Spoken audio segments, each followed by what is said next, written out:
Good afternoon, everybody.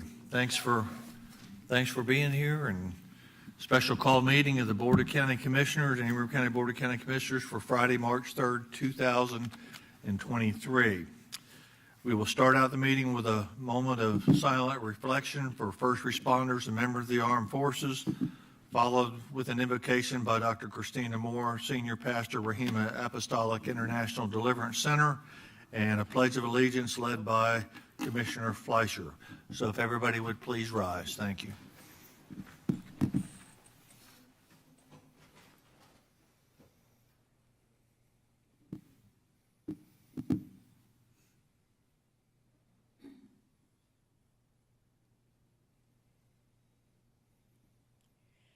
Greetings. Thank you so much for this opportunity again to render the invocation. Father, we thank you in the name of Jesus. We thank you for your grace. We thank you for your mercy and your loving kindness, Father.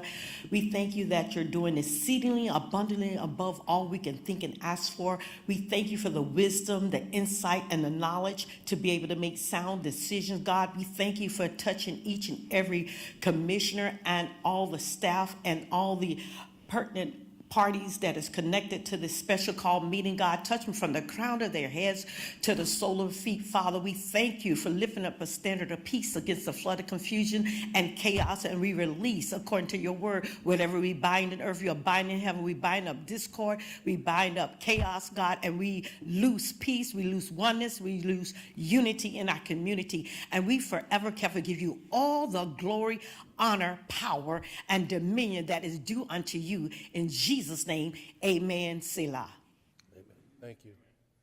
Ladies and gentlemen, please join me in the pledge of allegiance to the greatest nation on earth, the United States of America, land of the free because of the brave. I pledge allegiance to the flag of the United States of America and to the republic for which it stands, one nation, under God, indivisible, with liberty and justice for all. Thank you all.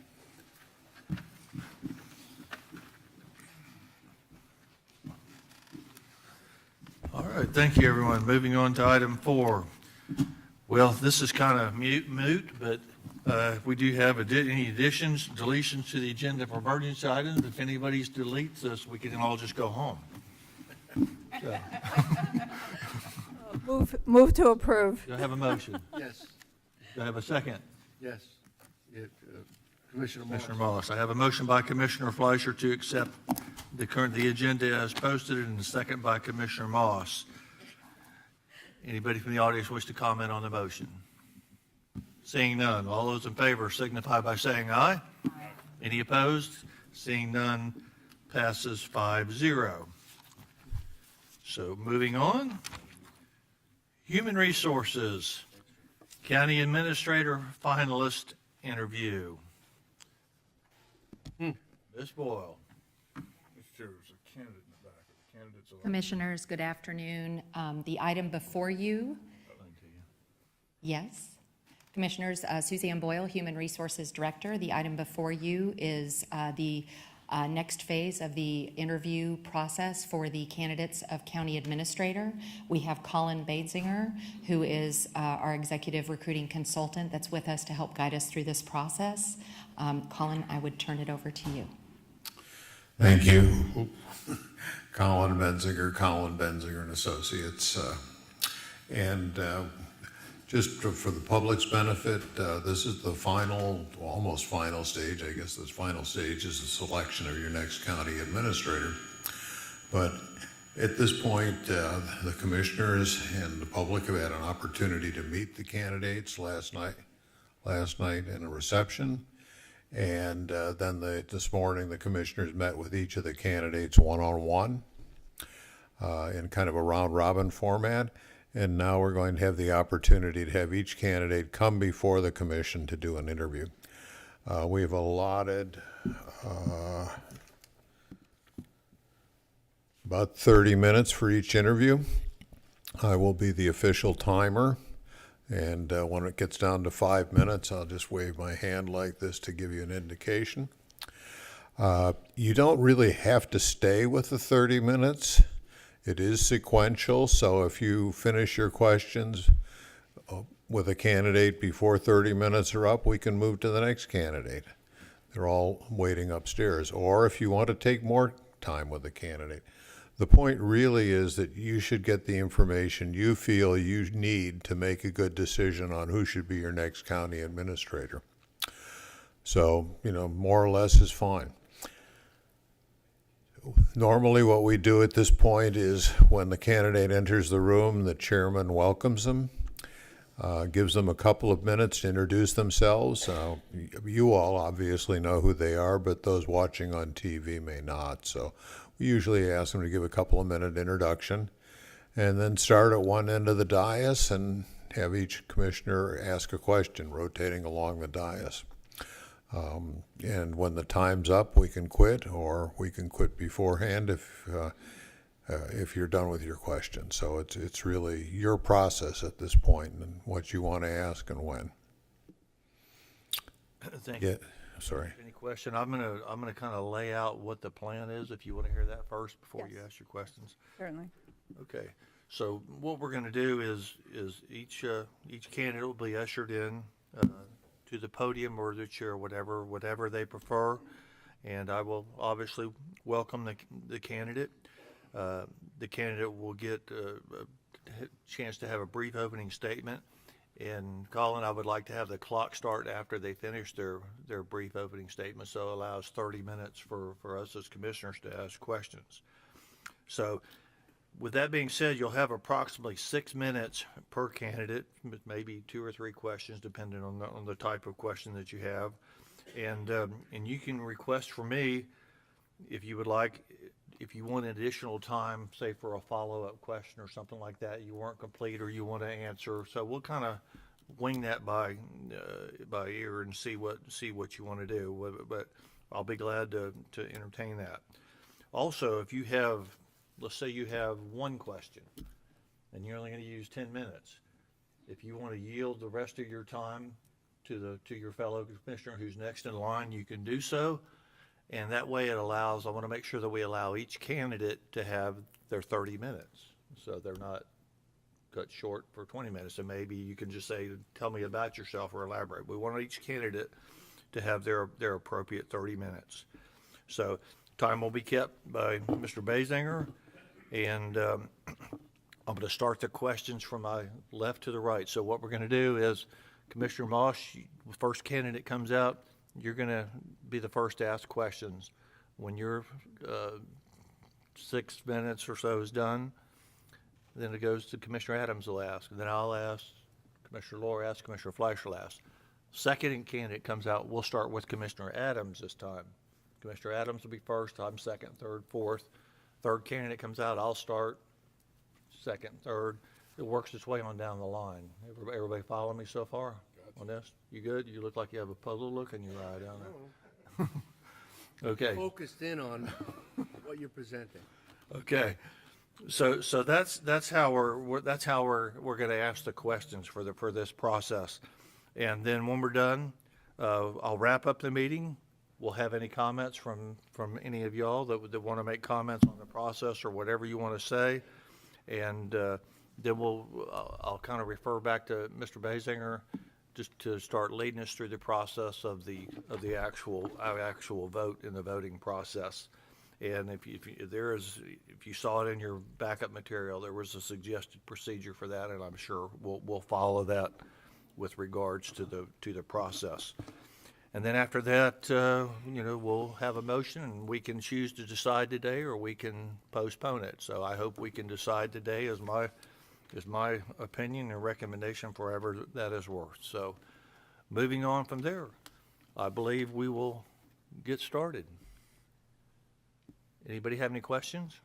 Do you have any further Oh, questions? thank you. Thank you. Mike? You answered it. Thank you. Dylan, anything you want to add? Okay. Commissioner Fleischer, Commissioner Lohr, any questions? Yeah, I just saw 2 candidates, so the rule is that the other 4 candidates are upstairs, they're not watching the television, is that correct? It's a public meeting. I don't know. I prefer that to Mr. Basinger. Yeah, they technically can. You're correct. It's a public meeting. I usually advise candidates not to watch or to be in the audience for a couple of reasons. One of which is If they give if the candidate before them gives a great answer, and then when they're asked the question, it would be very difficult to give the same answer without, people thinking you stole it. The second thing is that it often makes commissioners uncomfortable, quite frankly. So, it's a public meeting, though, and they can't attend. Commissioner Fleischer. Mr. Chairman, just a suggestion there, we do have the green room across the way, and if there was no TV on in the green room, I'm sure they're not going to talk amongst themselves and help each other out, so they could all be invited to go into the green room, and this way that would accomplish the concern or address a concern and accomplish a pure setting. Fine with that? You fine with that? So may I make that recommendation, and can we have them go across the way into the green room and allow the first candidate to come in? Would that be most appropriate, Mr. Chairman? I'm sure Counselor? I'm sure the green room's available. That's certainly another option, and certainly it's closer than them being upstairs. I think I see Suzanne Boyle heading out to gather up our folks if that's the direction of the board. I think it's a good idea. Is that agreed? I think it's a good idea. Yeah, because they're upstairs and there is a TV in that room. Good with that? Vice Chairman, you good with that? I honestly think that we're wasting entirely too much energy and effort on where the candidates are at this particular moment. Okay. I think we're okay. Yeah, I agree. We're good with that. Let's I split them think in the green. public deserves to have Let's go with that. a clear and concise and unadulterated process. And the other thing is I tell the candidates that they're free to leave after they interview, and most do. Okay. First candidate.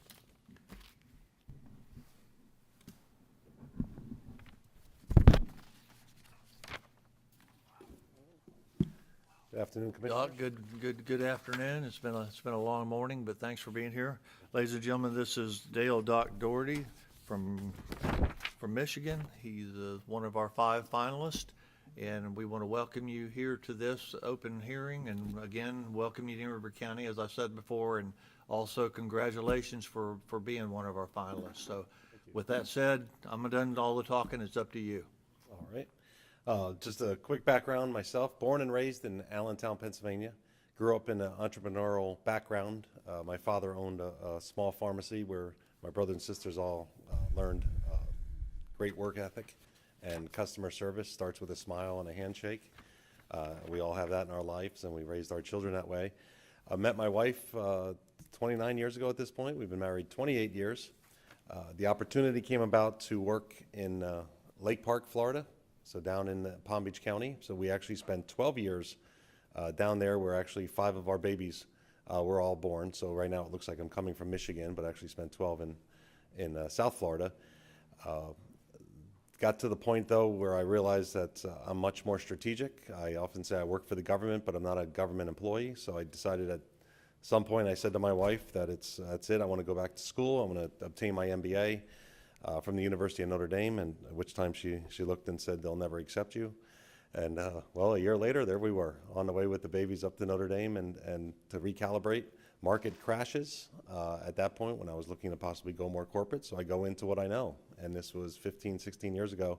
Since then, worked our way down to South Carolina, over to Georgia, down into Tampa for a number of years. So second time down in Florida. But leaving Tampa, the objective was to get into full management. And an opportunity came up in Michigan. So we moved up there 5 years ago. 2 days ago was my 5th anniversary up there. I've had great experience in seeing different cultures and different governments. I worked in small counties, big counties, small towns, big towns, and also gave my children an opportunity to see different cultures and live around the country also, which is very beneficial as a family person. The 5 children, one actually started her career in Melbourne just this past year. Our objective was always to move down to the Treasure Coast area. Even when I went up to Michigan, the talk with my mayor and some council at the time were 5 years potentially to move back was our objective, to come back down this way. Only left once was to obtain my MBA, and the second time was for the city manager opportunity. But we have one daughter working for L3 Harris, just graduated from Florida Gators. Second daughter will be an Army officer in 3 months from now. She's finishing at Eastern Michigan. We have a junior right now at the United States Military Academy at West Point. His brother is a freshman at West Point, and our daughter is accepting now to West Point. She was accepted each of the academies also. So next year we'll have 3 up there, and that's where my wife is right now. They have a special weekend for parents, so otherwise she'd be with me here. So been fortunate to live around the country and do some great things, and I believe I can do that here in Indian River County. All right, thank you. We'll start the clock in the first set of questions. Commissioner Moss. Okay. Thank you, Mr. Chair. For the community, just so that you understand, this was a huge effort, huge process, and I'll thank Mr. Colin Basinger right now. We had a lot of information to review, very tailored, very individualized. So the way I used my time this morning, each of us met with each of the 5 candidates individually, and the way I used my time this morning was to ask very specific questions based upon that information. We also were given by the search firm more than 100 general questions. I didn't use those this morning, and with the exception of the first question I'm going to ask, I'm going to use those more general questions because I think that might be helpful to the community to understand, their point of view, since you don't have the benefit of all the details, and you won't need them for the 4 who don't get to the position. You won't need them. But at any rate, my first question would be, what or how would you plan to communicate better with improve the communication, let's say, with the cities and towns in the county, between the county and the cities and towns? And secondly, but not secondarily, how would you look to engage the community more? We have very low attendance rates at our county commission meetings. All right. I think one of my actually best traits is interpersonal savvy. I love meeting people. I can relate well to maybe the lowest level grass cutter, as well as minutes later a meeting with our congressional representatives. So, and I don't do it because of my job. I do it because I'm actually interested in people. And I think, as I mentioned earlier, you start with a smile coming into the room and puts people at ease. I think part of what I have is an ethical foundation also of being fair, being honest, tell the truth, keep your word, exercise integrity. So that kind of precedes me to a point where I'm meeting with, say, the leadership of one of our cities. I'm coming in already with the position of it's not us versus them, it's working together. I'm a big believer, and I mentioned a couple of you this morning, when I was in Palm Beach County, it was much more of a pass-through. The county was very helpful to the cities. What I've seen in my other communities, the county, it was almost the county versus the cities, or not so helpful. My position would be here as your administrator is to find a way to make us more of a pass-through once again. We certainly have different agendas to a point, but as the cities succeed, the county succeeds.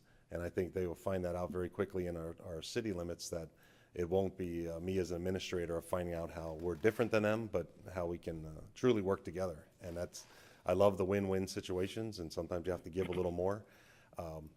So I think that's positive, not just there, but then that word gets passed on of what type of personality I have, unlike maybe the past, because we really are in the same boat together, all of us.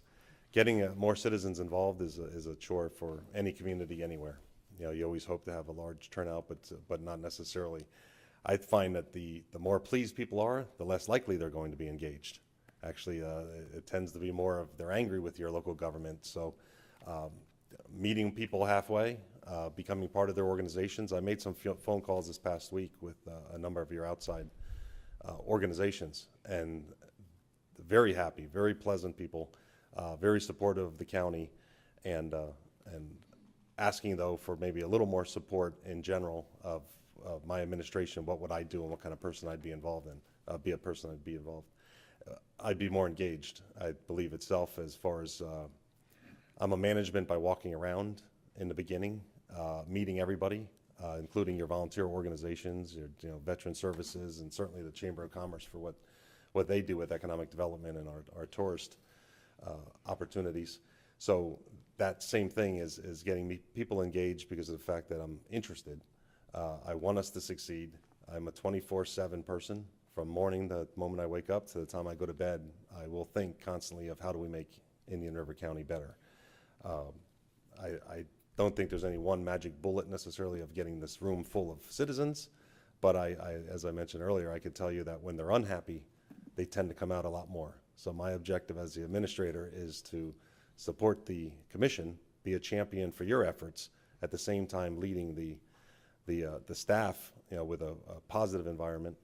And in turn, that's a snowball effect, I think, that rolls throughout the cities and throughout the community, that we have someone that's leading at the top, but also the fact that it's you as the elected officials that are really leading the county. It's my job to push your agenda through. Okay, thank you. How much time do I have left? Minute or so. A minute? I'll cede it to the next question then. Questioner. Oh, okay. Commissioner Adams. Thank you, thank you. Let's see, what questions do I want to ask? Can you tell us about an economic development project that you're particularly proud of and your role in its success? I'd say it's more impactful, I think, but it's a smaller scale.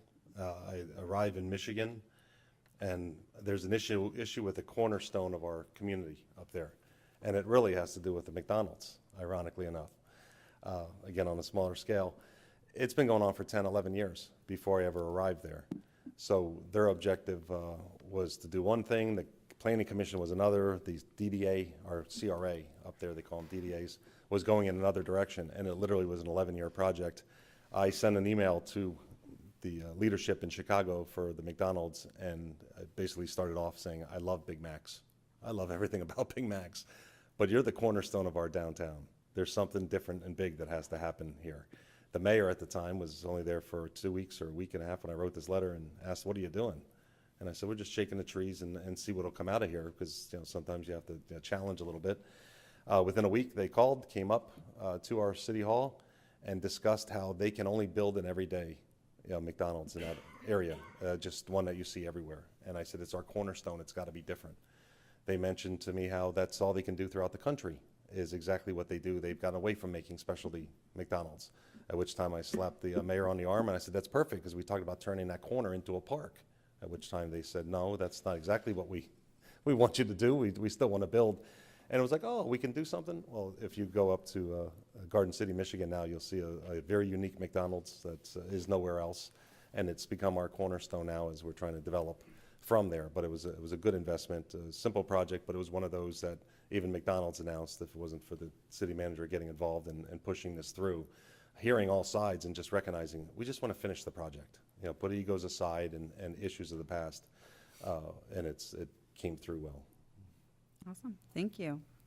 My second question is, can you tell your elected officials what they need to hear rather than what they want to hear? Absolutely, and that would always be behind closed doors. Just to say, here's where we're going, or here's the thoughts, here's my advice. I very much am behind the scenes advisory to everybody for the fact that I won't do it at the table here necessarily, but I understand that my objective is not to put the council or commission in any kind of jeopardy, meaning allowing you to come to a meeting and say things that may be inappropriate or misinformation or something somebody said on social media. You're just going to bring it up tonight at the next meeting. I may be quick to say, hold on, that's totally wrong, or I believe that you're going in the wrong direction.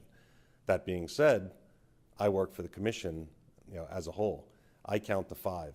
I'm not a person who counts to 3 by any means. I want all 5 as much as possible. Supportive doesn't always happen, obviously, but at no point will I say to somebody, yes, if you think that's great, let's do that, without explaining to them why that's wrong. Sometimes I over-explain maybe too much. But at the same point, I also understand there may be 4 other people that agree with what I'm saying or disagree with what I'm saying. I just want to make sure that you're filled with all the information you need before you come out publicly and make a statement or at a press conference. So I will be quick to let them know that they would be wrong in that situation. But that being said, if the commission makes a decision, it's my job as the administrator to implement that decision, change the ordinances, and move on if you want to go a different direction. Awesome, thank you. Do I have time for one more? Go Yep, ahead. okay. Last question. What was the most pertinent question you were asked today by any one of us, and how did you answer it?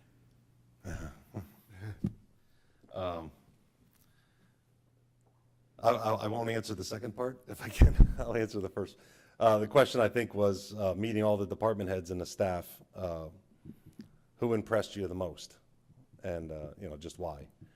I won't answer the answer that I gave for the sake of anonymity, but it was just kind of interesting because a lot of times you meet a lot of department heads, you meet staff that's leading this community, and that was just kind of one and I had a quick answer very quickly, and I think it was a positive answer that I gave, and for the reason that I gave. So, All right. but it's interesting. Thank you. Thank you. Thank you, Madam Vice Chairman. Doc, what is your philosophy on handling and evaluating your department heads and their success or their failures? Yeah, I think I mentioned for a moment there, management by walking around. In the beginning, I kind of run two management styles. One is the management by walking around, getting engaged and being able to look at the strengths and weaknesses of everyone that I'm working with. But that's not a micromanagement side, because a moment later I step back, I go more towards the servant leadership, position of overseeing staff, making sure everybody has the trust and the support and the resources to be successful. So at no point do I ever come in with an agenda of, even when commissioners tell me or citizens tell me this is a person that needs to go, everybody has an opportunity when I come in new, because it might just be something that happened 20 years ago that has nothing to do with me or the current government, or it might be something that's very important, something needs to take action, some action needs to take action. But it's basically working side by side. I've had to terminate a number of people, in my career. I've also promoted a number of people and hired from the outside, hired from the inside. I look for the best person possible. I'm a firm believer in not the next in line, but the best person possible to represent our county. And certainly I know I can only be successful as an administrator if the people below me are successful also. So it'll be a lot of mentoring. One benefit, again, living around the country as I have and working in many different governments, I can nearly talk about a little bit about everything. I may not be an expert in everything, but I certainly have experienced many things, and sometimes two and three times over. So right now I have a tremendous department head group up in Michigan that I compiled between insiders and outsiders and work well together. And yet a couple of years ago I had to let go of a couple of people at the same time that just weren't making the grade and weren't joining in of the expectation. And the expectations are high. Be the best we could be, support the community. It's customer service is really what we do as a living public administration. There's not much more to it. People have a problem, let's fix it. If we can't fix it, we explain why we can't fix it. And if I have staff that for some reason can't buy into that, or they spend their first answer is always no, and first answer should never be no. It doesn't always have to be yes, but it certainly should be, well, let me look into that really quick and find out. But if I have staff that their first answer is no, I don't know if they're going to make the traveling team with us, and that's something I put out there. But you're going to find vast majority of employees love the new concept of let's try things, let's swing for the fence. We're going to strike out once in a while, but we're going to do some great things in the meantime. And most people do buy into that, but just some that just aren't. And just as a quick little motivation thing, one of the things I actually put together was employee parties. Didn't have them up there when I got up in Michigan. We do them twice a year, holiday one and then one in September. We have a great lunch. I say a few words and then a great lunch, and then we break into teams. It's police versus fire versus public works versus Parks and Rec and courts, City Hall and courts. And they're literally ball games. They're bouncing balls and cups, almost like beer pong, and just crazy fun games. And the screaming and yelling and the cheering that goes on is just fun. And we end with a puzzle kind of thing that each team is fighting. They get a big trophy at the end, and that's kind of just that little bit morale. When I first started that, when I first arrived up there, staff said they just thought it might be some goofy lunch that we're going to do, and that's something that everybody really looks forward to. And I MC the event itself, and just as a side note, the police have trouble with puzzles. I don't know why. I want to point that one out. I don't get it, but it's just fun. So I try to create a fun atmosphere for employees to come, because that's the kind of place, being a department head over the years, I've always wanted to come to a place where I enjoyed working, and I knew the leadership above me was there to support me, and that's what I bring as an administrator. Okay, how about your relationships with, not necessarily as much in the city, but with us, with the county? What would you want your relationships to be with the other constitutional officers, such as sheriff, property appraiser, or supervisor, or tax collector, et cetera? Yes, I talked to one this past weekend. I had really nothing but great things to say about the relationship that they currently have with the county. I currently have a constitutional officer right now District 21st Court is under our budget, but not under our direction at all. Same thing, I believe it's all about relationship building. You know, there's not many constitutional officers are willing to cut their budget back and go to a leaner organization, and that just seems to be natural. But I think at the same point, if I'm able to express the situation that we're in and try to find common ground, maybe we can't do this year, but we can do something else. And that goes for all union contracts. Up in Michigan, I have 5 different unions, including department heads, are all in one union also. So I think nowhere should it be some, you versus me type of situation. Again, for constitutional officers, where can I help them? Just like our employees, where can I give you the resources, if I can, to make you more successful? But my administration I would bring to this county is, from the start, we're going to review everything, all the policies, everything we do. What do we do? What did we do 10 years ago that seemed great, but today it's not? Was it 5 people doing a job 10 years ago, but today with technology, it takes 1 person? Those 4 people may be able to be in another division in the county. Same thing with the constitutional officers. I would sit and discuss discuss with them, what were you doing before? Where do you want to go in the future? Is there ways we can move some of those resources around? So my whole background is not straight budgeting and finance, but I certainly understand how we could be smarter with the information and the numbers that we have. So I think, again, to me, it goes back to relationships. If you don't have a relationship, you're going to have just that butting heads with the constitutional officers, and that does nothing for anybody by any means. I think Commissioner Lohr. Thank you, and welcome, sir. But first of all, I want to take this opportunity to thank Mr. Mike Zito, who has led us for the last 9 weeks, I believe, and we have accomplished things in the last 9 weeks, Mike, and I certainly appreciate your effort and your hard work. So thank you, sir. Yes, sir. Good afternoon. 2-part question. One, what's your relationship with your state senators, state representatives, federal senators? And question number 2, what is your involvement and relationship in dealing with FEMA issues? All right, with our officers, elected officials, very close. Congressional representative, it's a cell phone back and forth to each other. Actually received $2.1 million in funding for a community center, just came through a month or so ago through her help. State representatives, state senators, same thing. We just had some switchover. They did some gerrymandering a little bit up there, but have been in my office a few times, have been on the phone with me on numerous occasions. Also received some state funding for one of our fire stations. So same thing.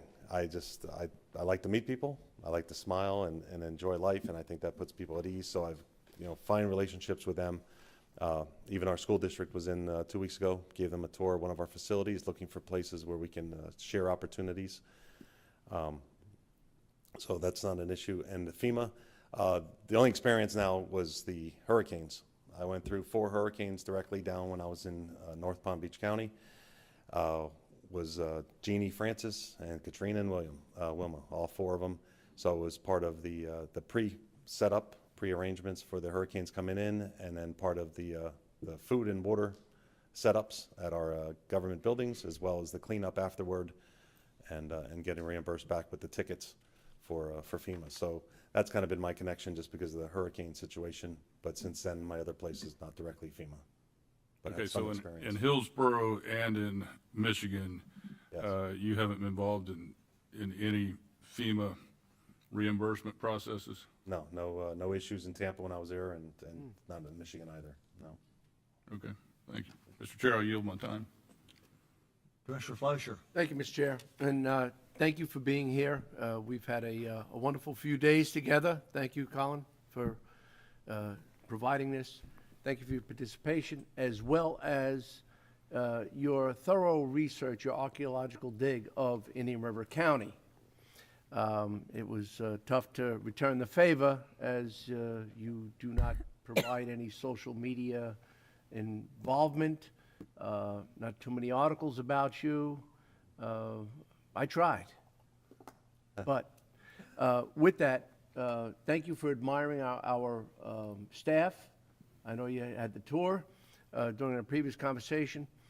And in looking at this, we answer to or account for 165 to 168,000 citizens so far. There's 5 of us. There's one of you. You're one of 2 employees that we have. One is the general counsel and county administrator. But there's quite a few department heads and about 900 employees. Who runs the organization? People on the organization, the citizens. If they're unhappy, we've got to go a different direction, as far as I'm concerned. If that's what you're talking in general, they come to us with great ideas. We can implement if we can. If we can't, we explain why we can't. But overall, if you're talking just logistically for decision making, it's the commission that makes the decisions.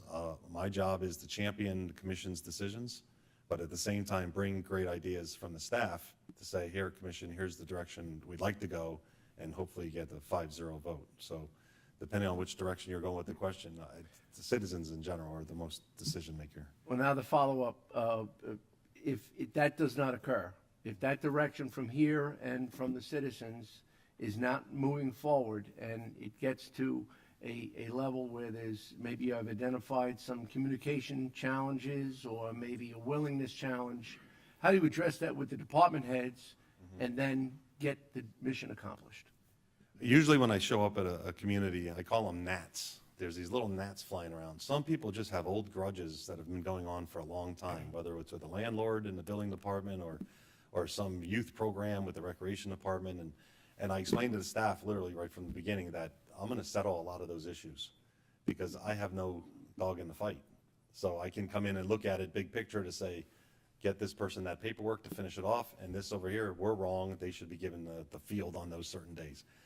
Some staff can't appreciate that because they're just, that's something every day. They just have this internal drive that they're going to come and they're going to fight with someone where this new person comes in and says, we're done, let's move on. And that, I think, again, solves a lot of problems from the start. And it also explains to the department heads or anyone else that I'm going to come in and help make decisions. If they can't make a decision to rectify a situation, I'm going to come in to help make that decision, and people will be held accountable. And like I said, I give everybody the opportunity to be as successful as possible, but I'm not going to spend 6 months to a year or 2 years and having someone that's just not buying into the change or to the idea of it's not us versus them. I won't have them last that long with us, and unfortunately for them, but they will be given every opportunity to be successful. And those that buy in right from the start will find very quickly they really enjoy the place to work. But if you don't mind, if I could mention about social media, I do not do social media. I have no Facebook. I have none of that. I don't believe in my position as administrator that I should tell people what my thoughts are, just thoughts about what I should eat for dinner tonight or where I went on vacation, let alone politics. And at any given time, half the community disagrees with somebody else, because especially politics. My objective is to be an administrator for everybody and not have people disagree with a development decision because, well, he's one of what? Nobody knows. So I will not, even when a doctor's office sends an email, says, please like us. I don't even know what that means, but I'm not liking anybody, even though I love them. On a computer, I stay out of that. So there is no real social footprint for myself. And I feel that's the appropriate way for an administrator to be, not to be involved in social media. So I just want to explain why you didn't find much of a background on me on the computer. I can ask this question because we've previously discussed your deep identification of the needs of our county. So with that, what would you say within those first 6 months would be your number one concern to make us even greater than we are today? I believe it's probably the review of all the policies and procedures. I think anybody coming in, whether myself or anybody, there's going to be a right-sizing look. We have to look at all the employees right off the bat, is seeing, are they in the right seats? The old concept of good to great from Jim Collins, put the right people in the right seats, get the right people off the bus, and so on. But at the same point, that's a slight change, and I think coming back to the commission to say, and I believe Mike and I talked about this a little bit, which the way he explained to everybody, that we're in a situation where people have been doing double and triple jobs. At some point now the county's expanding, we really have to look at the employees and say, okay, some of those jobs need to be split out to somebody else, or we need to possibly expand in some areas. That I think is a big hit, but at the same point, you're looking at all your policies and procedures. That to me, and I would do all these things at one time. I don't have, let's do one, and then 3 months later, let's do another. So I'm mentioning them all at the same time, is looking at all of our guidelines. What do we do and how do we do business? Does it make sense of what we're doing? That I think is huge. When you look at Indian River County, I saw the growth in Palm Beach when I was down in that area for 12 years. Tampa, I was glad to get out of Tampa. The traffic that was there and that was coming with no new roads, the growth was just astronomical. So if there's growth, I believe, and it's a trite term, but smart growth, we have to have the infrastructure in before there's any growth anywhere. That, I think, is obviously a situation where we can control at this point for the fact that it's not here yet. The prices aren't astronomical yet. The land isn't gone yet at this point. But I believe affordable housing is something that I would get personally involved with. I know we have a committee that's involved, and you have a number of different community groups.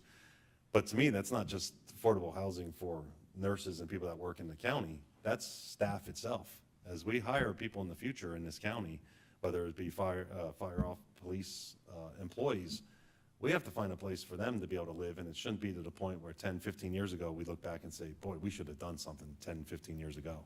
That's something I think, for me, would be very significant, because I think we have the time now to stop that ball from going downhill a little bit at this point, yes. Let's say today is your fortunate day and it happens in the right direction. How long do you feel committed to us, realizing that every year, it's that annual correction curve and approval? How long do you feel committed, you and your bride, to commit to us? Yeah, it would be citizens? as long as you would have me. This is not a stepping job by any means. This to me is a career opportunity, career top pinnacle opportunity. There is nowhere else to go from here. I can't see myself 5 years from now saying, hey, I think I want to go to where? I mean, at that point, I think, we're going to be in some great challenge. I love challenges. I think we're going to be facing some challenges here with growth, especially. I can see this community, growing appropriately and being the envy of all the counties around us, plus the state looking back to say, how'd they figure it out? I have no interest in going anywhere else.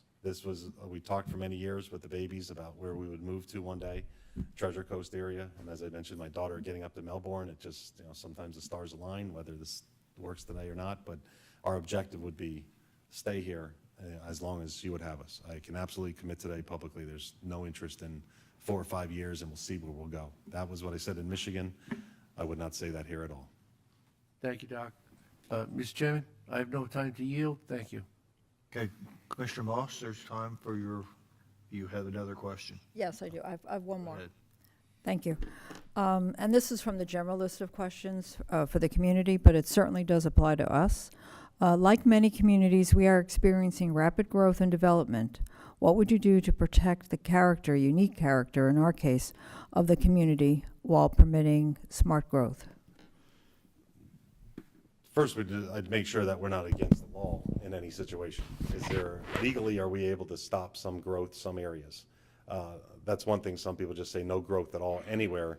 Well, legally, if someone's allowed to build in a property and it's zoned for that, there's obviously limitations that we have, and that's something I would work closely with Dylan, from the legal aspect.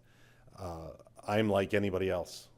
Moving to Indian River, I don't want anyone else to move in behind me, and I think everybody agrees with that. But there are the two things that people hate. One is change, and the other one is staying the same. That's the two things we have to deal with. But so I think there will be obviously natural growth, but how do we impact the individual communities, especially when you're looking at Vero and Sebastian, Fellsmere. I'm personally of a belief of almost like quad cities, like having the space in between the cities, not if you see like a city like Port St. Lucie that just seems to be jammed in, from a distance up in the aerial view looking down, there's barely a road anywhere, it's just houses. That obviously would be very bad growth for our community and take away the natural old Florida that we have still in this community that the other communities south have lost. So I would very much hesitate to just move towards growth. I would make sure that I'm not making any decisions directly in that situation without the commissioner's involvement, because you guys have been through this for years and understand where we want to go. Working with the cities, same thing. They do not want just the county, I would assume, to come in and just grow right around them. But I believe having a breather, I love the conservation investment, into the bonds that limits that growth everywhere. I think I'd look for more of that long-term for the county. But again, as administrator, it would not be my objective to affect that lifestyle and quality of life, especially if, as I'm making a commitment to say, this is where I'm staying. I don't want to live in that atmosphere. I saw it in Tampa. I saw it down in Florida, South Florida. We don't need it here and don't want it here. Smart growth, it sounds trite, but that's obviously what we got to consider. Thank you, and thank you, Mr. Chair. That's our 30 minutes. Any commissioners, anything else you want to quickly ask Mr. Doherty? Anything? Okay. Doc, thanks so much. Best of luck to you. Thank you, Commissioners. Appreciate it. All righty, we're ready for the next one.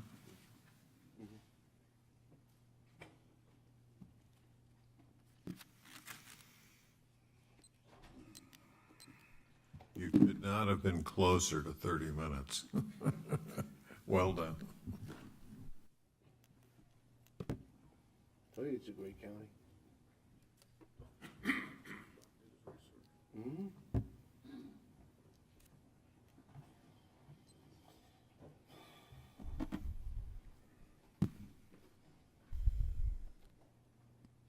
Everybody's being so quiet. Tired. Generally, the chairman entertains while we have these gaps. Do you have anything you want to do for us? You want to entertain? Look, no more gaps. Oh, we got them. Let's see, that's a time buyer. Afternoon. Mr. Wilkins, welcome. Thank you. Commissioners, this is, as you know, this is Jeff Wilkins, and Jeff is here, and we want to thank you for being here. Thank you for being successful this far in the process, and we look forward to the questions you're going to be presented, and good luck. And we'll start this time with Commissioner Adams. Did you want to give them up? Oh, yeah, I'm sorry, you get your opening statement. I'm sorry, I forgot. Way ahead of myself here. Oh, great. Please tell us about yourself or whatever else you want to say. Take as much time as you want. All right. Jeff Wilkins.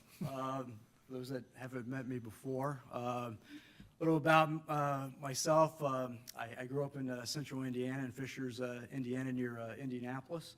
Was a assistant town manager there when Fishers was the fastest growing town in the state of Indiana. A lot of growth issues, just like many counties. In fact, most of my efforts were toward capital improvement, infrastructure, agreements for water, fire services with the township. We provided all those fire services for them. So a lot of growth, setting out all the planning for the future. The town now is 90,000. So a lot of it was land use planning, laying out the parks, where we wanted to reserve the areas, and also trails. So a lot of growth, and like I said, setting out that foundation.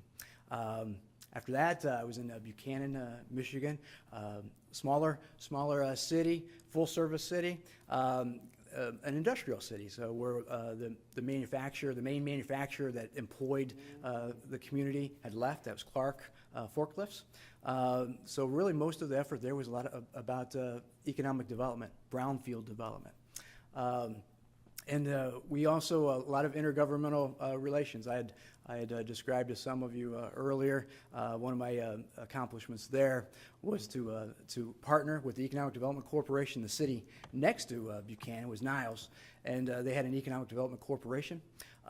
After that partnership, we met with the executive director, brought the mayors and the council members together, and we formed a new Economic Development Corporation for both cities. It was called Southwestern Michigan Economic Growth Alliance. Their brownfield development, we were secured grants for brownfield development, able to demolish an old Clark building that was built in the early 1900s, remediate it, became a brownfield. We have brownfield development plans for that, create a brownfield authority. And then create a business park right near our downtown. And what was great about that, we were able to attract a business at that time. It was the second largest online furniture company. Now it's not, it was called FurnitureFind.com. It's not around now, but that was a unique opportunity that we had. We also had other business park, there's a Greenfield business park. And then most of my career, though, was with Kendall County, Illinois. Kendall County, Illinois, fastest growing county in the nation when I was there by percentage growth. So dealt with a lot of the same issues that you're starting to deal with and that you're going to deal with. So Kendall County, we had 12 cities in Kendall County. Some of them started in the county, some of them annexed into the county. So a lot of intergovernmental relations, pulling the mayors and the managers together. We've talked about that earlier today.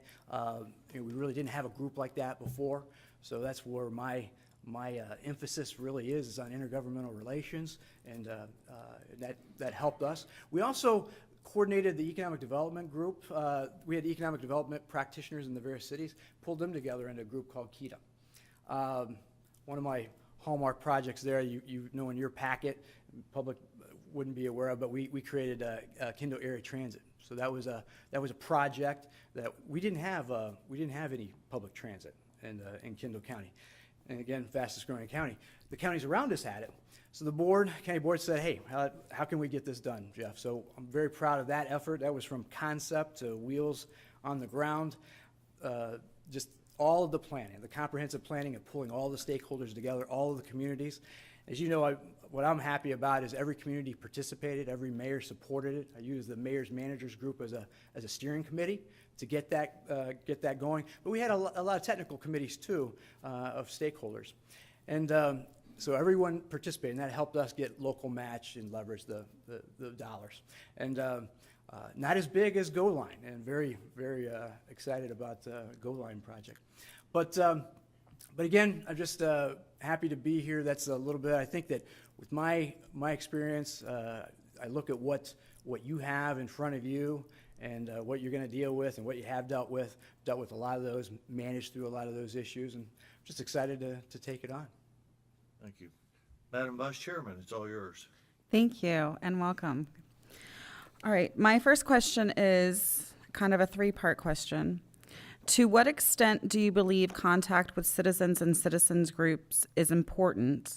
How do you typically handle that responsibility? And how will you build relationships with the community? Absolutely.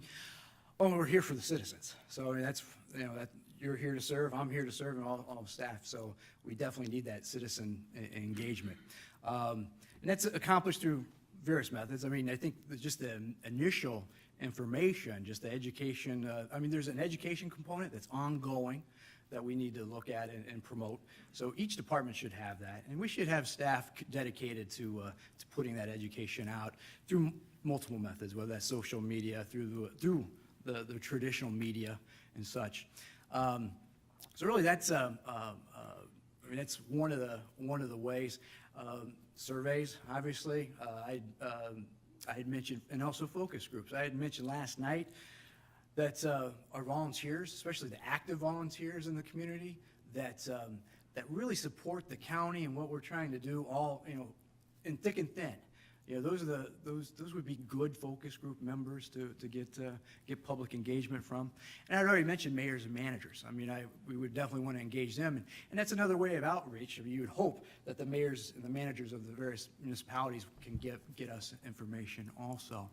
And I had mentioned once there was a question about budget earlier today, about just getting feedback on the budget. One simple process after the budget's been approved. There's obviously items that haven't been approved. So again, a focus group or a survey of, well, here's the ones that we didn't get approved. How would you rate those? And how would you how important do you think those are? But there's a lot of education to the public. You can't just ask them the blunt question. We have to have performance measures and descriptions of the departments, and not just workloads, but what we're trying to accomplish. What are those metrics that we're trying to accomplish? We've got to share that with the public to a certain level too, and to educate them and to get educated feedback. Awesome, thank you. And then my second question is, can you describe your experience with strategic planning? Multiple multiple processes. I've gone through different, each community or each facilitator kind of does it a little bit different.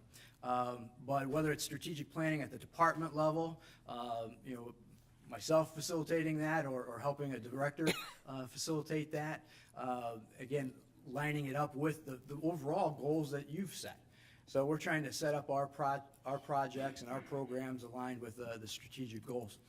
One of the processes we would use in the county, we had sessions with the board, got the broader themes from the board of what those larger strategic goals were.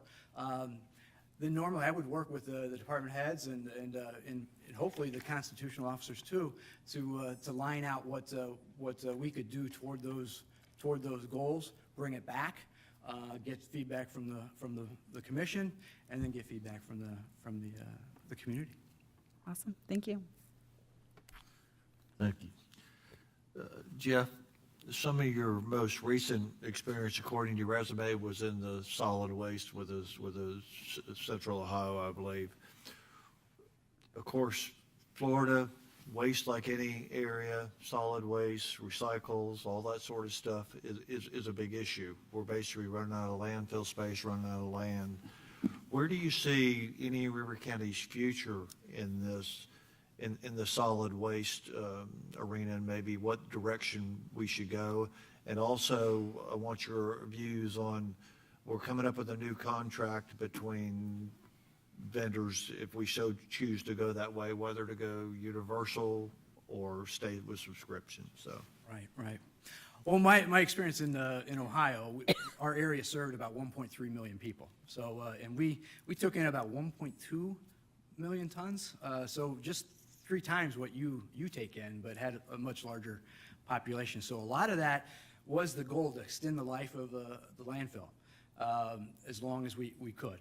Most people don't want to live near a landfill. So so a lot of education, and there was a lot of resources put behind that. It was in the schools, with not just tours of the landfill, but how to recycle. But we had a grants administrator. We gave grants to schools to start recycling programs and to help them with their educational programs. So to maximize the recycling was one of our biggest focuses. So as far as future here, ultimately, and I've said this earlier, the most successful programs later on will, in a mature program, will have a waste hall and a recycling hall. So it is at least 2 different pickups. I know there's a lot of communities that will go even further. They'll have yard waste. Yard waste you should be keeping out anyway. You would have that pickup, but some will add organics too. But that's future. You see that more on the West Coast. I'm not sure if that's necessarily something that would be near term here. As far as the operation and the contract, of course, I'd want to look at that a little more and just do we have any performance metrics for the operator? But many of the haulers also will help on the recycling side, depending on if they're handling the recycling. I know here an opportunity may be with called a MRF, Material Recovery Facility. We operated a couple of those in my last operation, and in fact, what helped us with the capacity was that about half of it was handled through the transfer stations. But on the MRFs, what we saw and the municipality saw is we had contracts that returned monies back to the municipalities, depending on the value of the recycling. There's markets. There's ebbs and flows of the values. You probably have looked at that. So sometimes that's timing. I would suspect if we're committed to recycling, a MRF of some sort nearby would be helpful. Whether or not that's operated by county staff or contracted out, most likely, we'd have to look at we'd have to study that, but most likely it would probably be contracted out. But it may, most of the mechanisms I've seen is that the county may build the facility and then have the operations by someone else. Well, thank you. Next, what information do you think we as a board need from you as the county administrator on the day-to-day operation, the things that happen on a daily basis, whether it's the, as I call, the crisis of the day or anything like that? What's your style with that? Yeah. Well, I think I mentioned one of the 4 quadrants. There's, the urgent crisis. You want to stay out of that. Obviously, you don't really want it, and staff doesn't want to be in that. We want to be in the planning mode. But if there is a crisis, absolutely, we have to communicate that with you. Now, and again, staff, daily, be talking to staff to get, was there something that was a crisis that you needed to know? I would hope we would minimize that. If we're planning right, especially the capital projects and road closures or other, if there's a light out or something, we should be able to communicate that not just to you. We should be able to hopefully communicate that to the public very quickly. So don't want to catch you off guard, but hopefully I'll give you a quick heads up on an issue. Again, a road closure, hopefully we wouldn't have those. If it's planned, you should know it ahead of time. So we would minimize those. But again, the unfortunate or the unexpected, you'd get it immediately.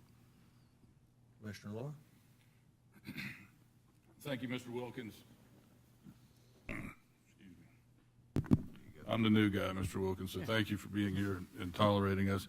And fellow board members, just so you know, Mr. Wilkins was a county administrator for 15 years without a contract. Think about that for a minute. 15 years without a contract, and his board consisted of 10 county commissioners with elections every 2 years. And Mr. Wilkins, I believe, has been through over 40 county commissioners, and for that matter, every 2 years he has 5 new or re-elected commissioners. So you're to be commended for that, for sure. My question, though, Mr. Wilkins, is the times that you were the administrator from 02 to 17, in dealing not only with your 10 county commissioners, but obviously you went through a recession. Two-part question: how did you get the county successfully through and keeping your job? And second, how do you deal with that turnover in county commissioners, and how do you educate them? Because it seems like there was a lot of that going on every 2 years. For the first question, as you know from information I get, we were pretty lean already. So there wasn't a lot that we could cut, but it was about a 5% reduction. And we looked at where we had some, I wouldn't say redundancies, but we at least had some crossover training to where at least the staff that was there could absorb it. I think I was asked if we did furloughs. We did not do furloughs, though.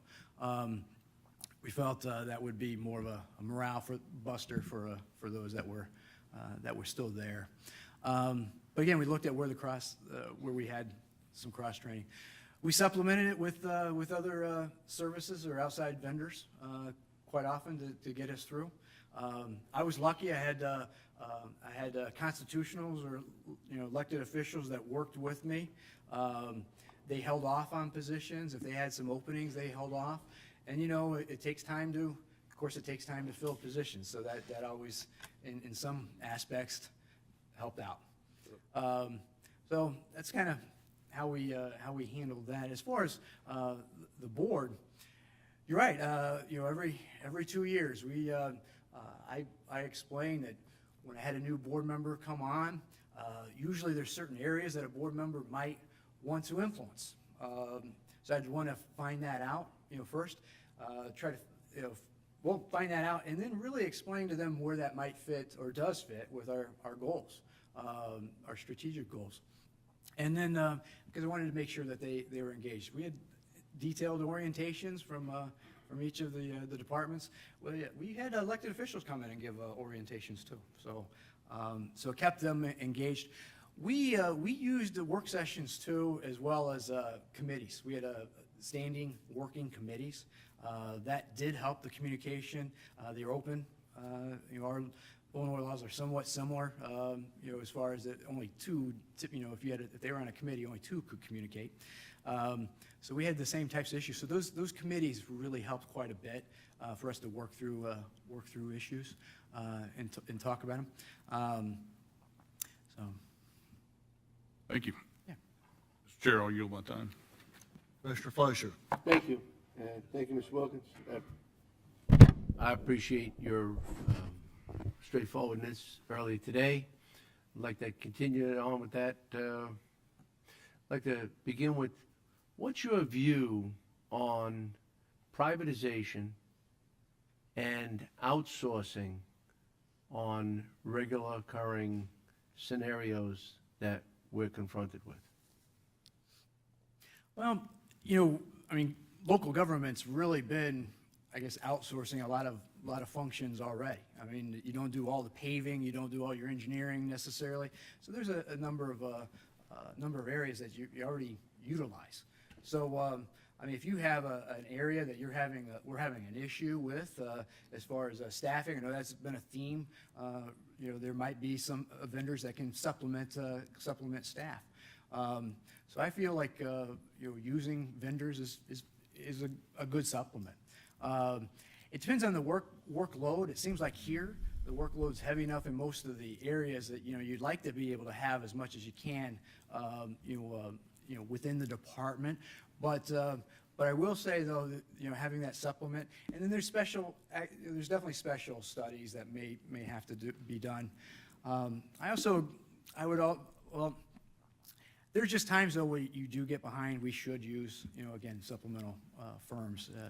Probably could be planning, could be engineering, could be contractors and such. Well, thank you. And Commissioner Law pointed out your grand involvement for so many years, so I don't think you'd be a stranger to this one. What would you identify as far as whether it's budget, policy, personnel, or procedure that would be your number one concern in going forward to enhance the effectiveness of our county? Seems like from what I've seen and what I've gathered, it's probably more on the procedure side, and there's some on policy side. It seems like the budget's pretty strong. I mean, putting together the budget, of course, is a procedure in itself. But so obviously I have a process for that. But I think it's really on the procedural side on some of the themes I'm starting to gather. But then on the at least internal from a delivery standpoint, from for the direct customer. I will say though, from a broader standpoint, land use and such. I mean, it's more the policy side. So those are going to be areas that we're going to that we would need to look at from land use planning. We talked about a number of different challenges, whether it be housing, workforce housing, and such. That would have to be addressed at the policy level. It's very important to be in the office as an administrator and conduct this great machine that we have. Explain to me the times or a time where you had to jump out of the office, roll up your sleeves, and be on the front line where it worked. Well, we had a water main break that was near the one of the water wells that served a good portion of our city. I was city manager at the time, and got the call and was down there. So almost hopped in the hole, but we had a contractor there that wouldn't let me go and help. But I was there on site. But from there my role then was to activate the communication, make sure that we are communicating with the citizens because there may be low water pressure in that area. Might have a boil water order, so we suggested that. So those are times when I would be out and about. Whenever I'm assessing a program or a service, would be out and about too. We had talked about waste in one of the cities. We did leaf removal. It was pretty much at the curbside, and then it was vacuumed. Is that the most efficient way? Just wanted to see that and see how we were doing that. So I guess that was being there with them, seeing how they were vacuumed. I wanted to witness that to see if that was an effective way of providing that service. And how well, it was effective though, right? You got a result. You got morale going. It was effective for staff. It was effective for staff. They definitely saw me out in the field. Absolutely. When you were riding about with our staff, and I know you asked a lot of questions, and very interested. Is there something that stood out about our county that puts us above? Well, I'm impressed with the staff and the commitment that staff shows. You have some real high performers in their expertise. So,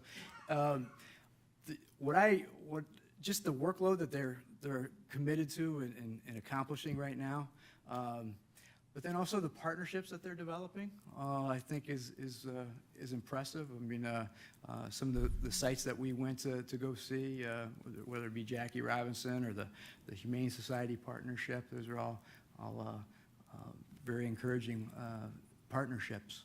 So I think those definitely stick out. Like to form more partnerships with our local communities here.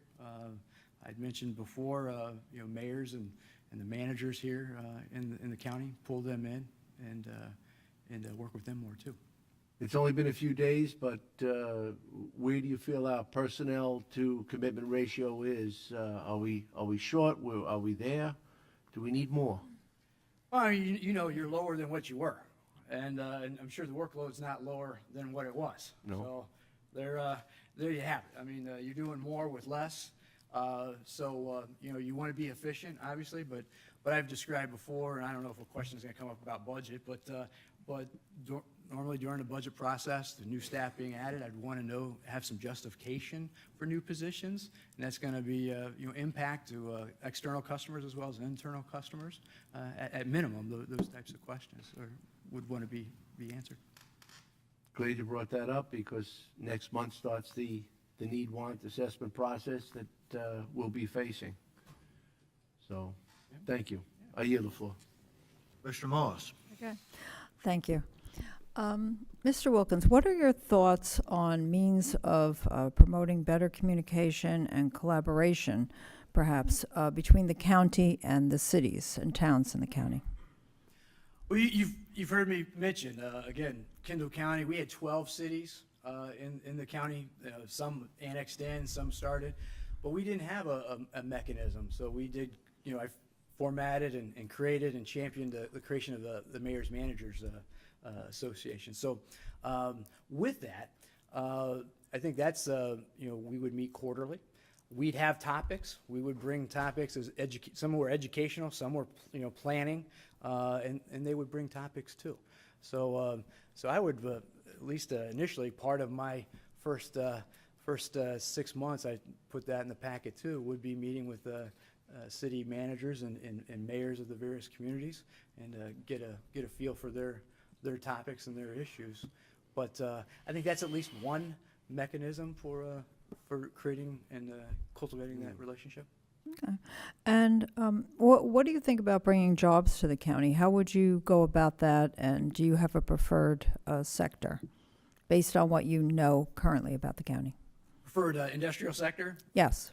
Well, I mean, obviously, everybody would love to have biomedical or advanced manufacturing, and those are hard to get. In Columbus, so we just had Intel, come and announce. So those are very hard to get. So, but no, there's I think it is, it's medical. It's in the health industry. It's light manufacturing, advanced manufacturing, as far as those types of sectors. You do have it's nice that you do have a Interstate 95 in Kendall. I think I mentioned we didn't have an interstate. We had one interchange. So you have an opportunity there for logistics also. As far as workforce, I think I described before, partnering with the community colleges, the workforce investment boards, those types of entities, to create the work training programs for the workforce, whether that be in the service industry or in the light manufacturing. So we have to cultivate those relationships, which I did do in Buchanan as well as in Kendall County.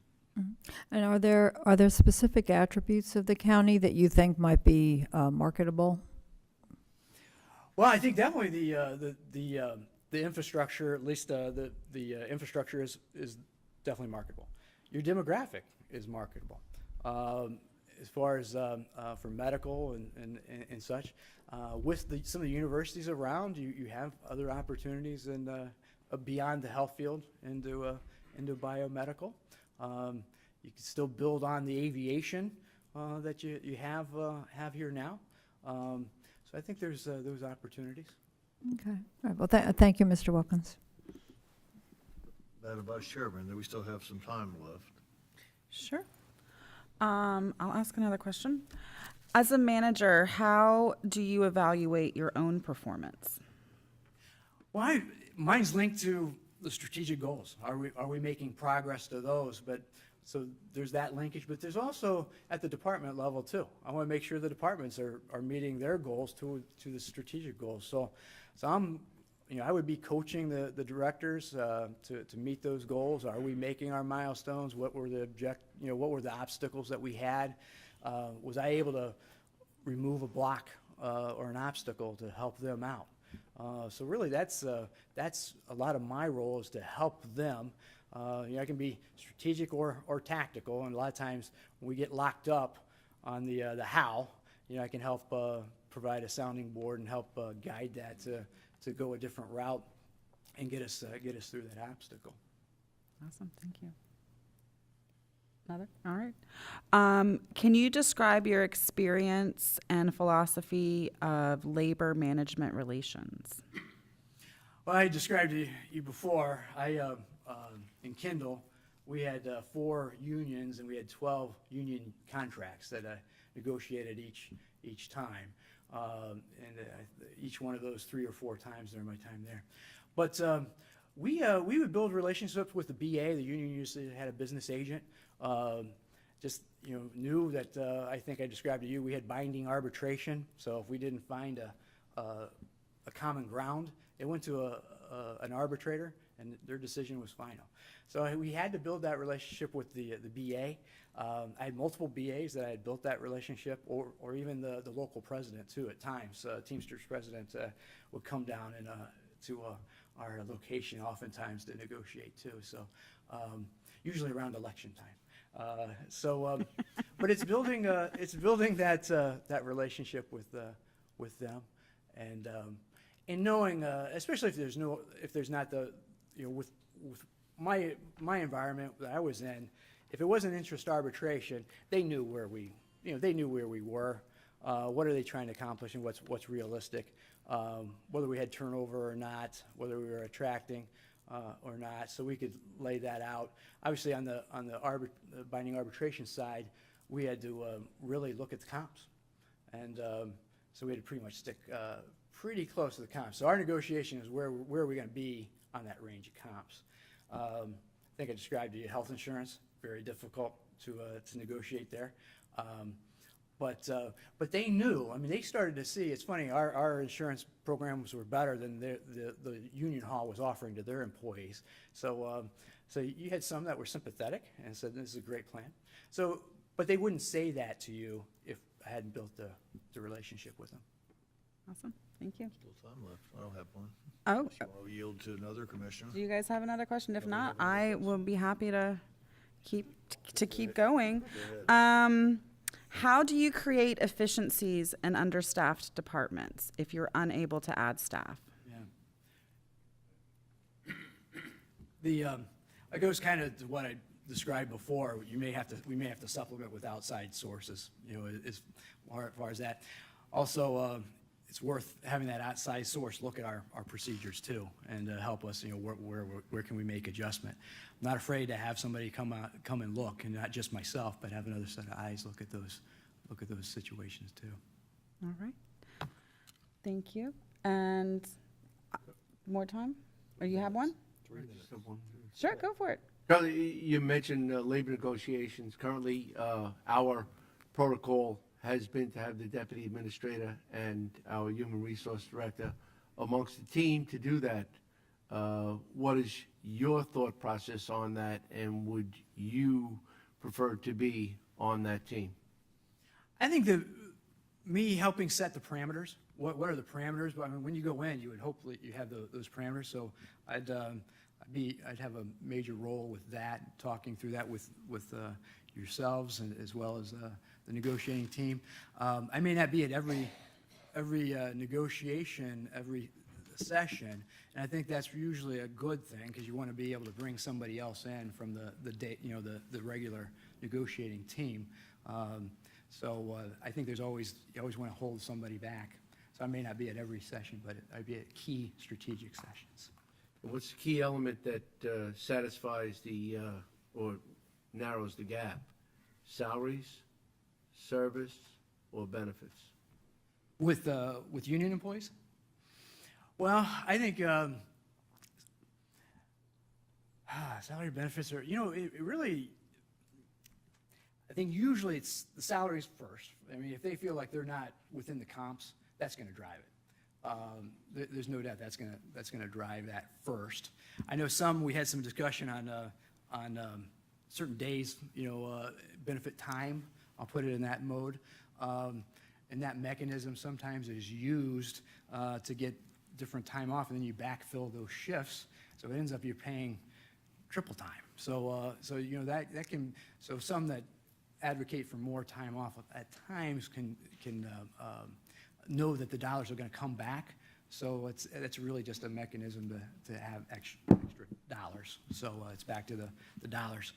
As far as insurance goes, I mean, it does drive. I mean, you see it. The deductibles are going up, but I would suspect private sector deductibles are higher than public sector. But that having a more educated workforce about being an educated consumer of healthcare is important. So thus the HSA types of mechanisms. You want your employees to be a good consumer to bring the costs down. But I would say that if you have a traditional plan, or when you have a traditional plan, they want to hold. It's going to be something that's going to be hard to give up. 30 Thank you. seconds left. Today's employment environment has changed.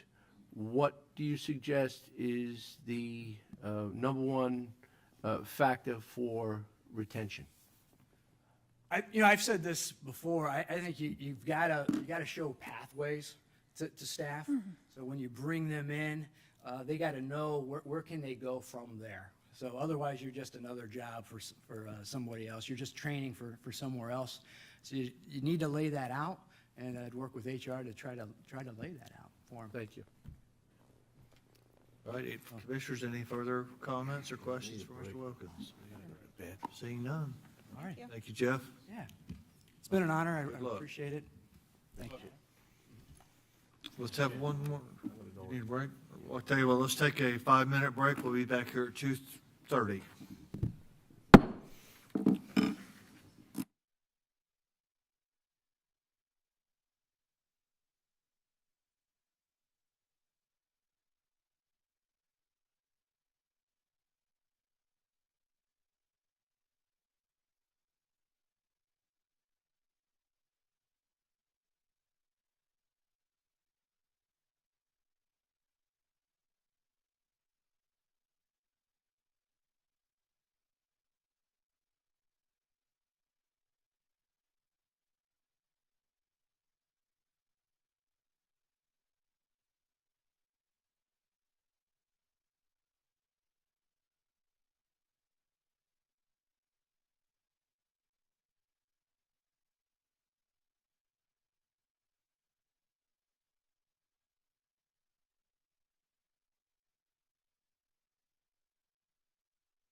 Yeah. All right, everyone, we'll call the special call meeting for March the 3rd, 2023 back in session, back to order. Our next candidate, Mr. Phil Matson, probably doesn't need much introduction with us and the staff, but Phil, please feel free to give us your opening statement, opening remarks. Thank you very much, members of the commission. I'm Phil Matson. I am Community Development Director of Indian River County. I'm a 22-year resident of the county. I've been in this position 3 years. Prior to that, I was Metropolitan Planning Organization Director. So I've had a hand in development, development review, planning, proposals, 22 years, the majority of my adult life, I guess you could say. I am very honored to be considered just as a finalist, so thank you all very much. I think some of my strengths are I communicate well with the local community. I've tried to build some bridges with some of our partner agencies at the state level, at the local level. I've gotten a lot of grant money. That's kind of my stock in trade here. Gotten some new facilities built, constructed, some things out that were intransigent that weren't moving forward. And last couple of years have been very rough with the COVID crisis and so forth, but I've injected a measure of stability here in light of the departure of 5 people who have collectively 135 years of experience in planning, which was really something. So we were able to fill that void. So I'm very proud of it. And most of all, I'm a member of the community. I've raised my kids here. I've grown to love this community. We have a great time here. My wife of 27 years, we spent most of our time here together. And once again, thank you very much. Thank you. My first question for you will be, you've been here a long time. You've been at the county 20 years, MPO, community development, and done a great job. But my question is, you haven't always, you don't know what maybe Public Works does every day. Oh, I do. Or what maybe what Sean and Utilities do every day. So my question is kind of leading to this. How will you go about identifying anything you don't know about, such as maybe the strengths and weakness or the opportunities for improvement within their specific department, of the current county staff and maybe even some of the contractors that we use on a regular basis? And once you have found out those things out, how will you go about making any changes if needed? What is kind of your philosophy? What will you do to do those things? Well, this is not my first job. I've worked prior to this at a state agency. I've worked at a larger county, Broward, almost 2 million people, and at a port authority. So I think the challenges are similar, and even moving from the MPO to community development, the challenges were similar. There is a lot that goes on in that community development department. It's 11 separate divisions, the way I count it. Federal and state housing programs, and responsible people for each of those programs who know the detailed program guidelines. There are code enforcement issues where there's a whole book of codes and so forth. So you get competent people, you get people who are subject matter experts, you liaison with them, and your job is to oversee what they do, make sure they're competent, meeting their deadlines, not losing any money, grant money. That, to me, that's the bottom line, probably the most important thing, but also delivering good public service. So I would rely on the department heads and what they do. I would rely on feedback from the public and from the board as well. What's working, what isn't, what could we bone up on, and what can we put more emphasis into. At this point, as a regular attender of the county commission meetings, a reader of the agendas, sort of came up the ranks with our previous county administrator, our department heads, and so forth. I have a pretty good sense of what's going on at those other departments, if not a mastery of it. And like I say, to close that gap, I would rely on people like Mike, who's seen it all and knows it all, and the department heads and so forth. So I'm very confident I could learn it if I don't know it. How would you handle a certain issue, or how would you evaluate your department heads to make sure that they're doing what you expect out of it? And are you able to be tough on them when tough is needed? Oh, yeah, absolutely. I mean, we have a whole process for evaluation. It's standard in the HR department, and I think you need to follow the standard procedures. I think you need to evaluate per the criteria. I think you need to set measurable objectives and standards where you have them. We have a few. They're in the budget book. I think we could probably set more for each department. How many new applications of a certain type were delivered? How many miles of water line or sidewalk or anything were delivered and that sort of thing, and incorporate that into the evaluation process. Where needed, and I think, you take employees who are not meeting those standards or not meeting your guidelines, through a procedure, which would include counseling, oversight, review, warnings, et cetera. So you basically just set your expectations, set your standards, try to find measurable objectives for each one, see if they're meeting them, and then where they're not, take in appropriate action. Commissioner Law? Great. Thank you, Mr. Matson, for being here today. What makes you different than the previous two county administrators? I'm a community urban planner and a community member first and foremost, and in that capacity, I'm worried about the urban form, what form it takes, how development moves, most of the quality of life type issues. They certainly were budget directors, also critical, and these things very, very much go hand in hand. But to take a bottom line look at how quality of life is first, I don't know that that's necessarily always the right approach. I think take a look at the quality of life objectives you want to achieve. How much traffic can you tolerate? What would it cost to alleviate that traffic? How much, the cleanliness of the lagoon figures into things and what it would cost to alleviate that, and do your things appropriately. So I guess the difference is theirs is let's take the available funds and allocate it to where we can, and it may or may not meet what we expect. I'm looking at more like what would make a better community, and then how much money do we need to meet it. Of course, revenue constraint is critical. Our MPO operates on a revenue constrained long-range transportation plan, and that requires trade-offs. That's a federal mandate and a federal law. So I've run a revenue-constrained transportation plan for this county for 23 years, knowing that there is a limitation on it. Usually we give options where we have, I remember a recent long-range plan update, we could have level of service D or above. That means you're not stopping at the red lights and so forth, and you're moving at a decent pace with a certain amount of, if the sales tax passed, or, with a certain amount of impact fees that are folded into the mix. And we showed that to the MPO, yourselves and municipal representatives as well. And they saw the trade-offs there. Okay, we could get this level of service with this amount of funding, our base revenue case. If we increased impact fees commensurate with development coming in, we could get a different level of service or a different project off the ground. And I think the trade-offs are the same. That's just one area, but on a macro level. Okay. During the recession, or the Great Recession, when the county was responsible and cut positions or did not fill positions, and I'm sure you get some of the same phone calls that we all get about different things in permitting and the like. Do you feel that with proper recruiting and compensation that we can solve this problem? Yeah, absolutely. I think we need to reach out. We need to sell ourselves on the strengths of this county, that we have a vision, we have a high quality of life, and that will help our recruiting. I definitely think compensation should flow to where we need it. If we have critical positions that keep the water flowing, keep the toilets flushing, I mean, the things you expect from government, and we're not compensating the people and not getting 20% of these departments unfilled, I think we need to do something about that. Whether, we have wants and needs, as Wesley Davis used to say, and I think sometimes we might want to get the wants over to the needs if we have to reallocate existing resources. Or we have to look about the budget in total if we need to do that. But fundamentally, you've got to fulfill the needs.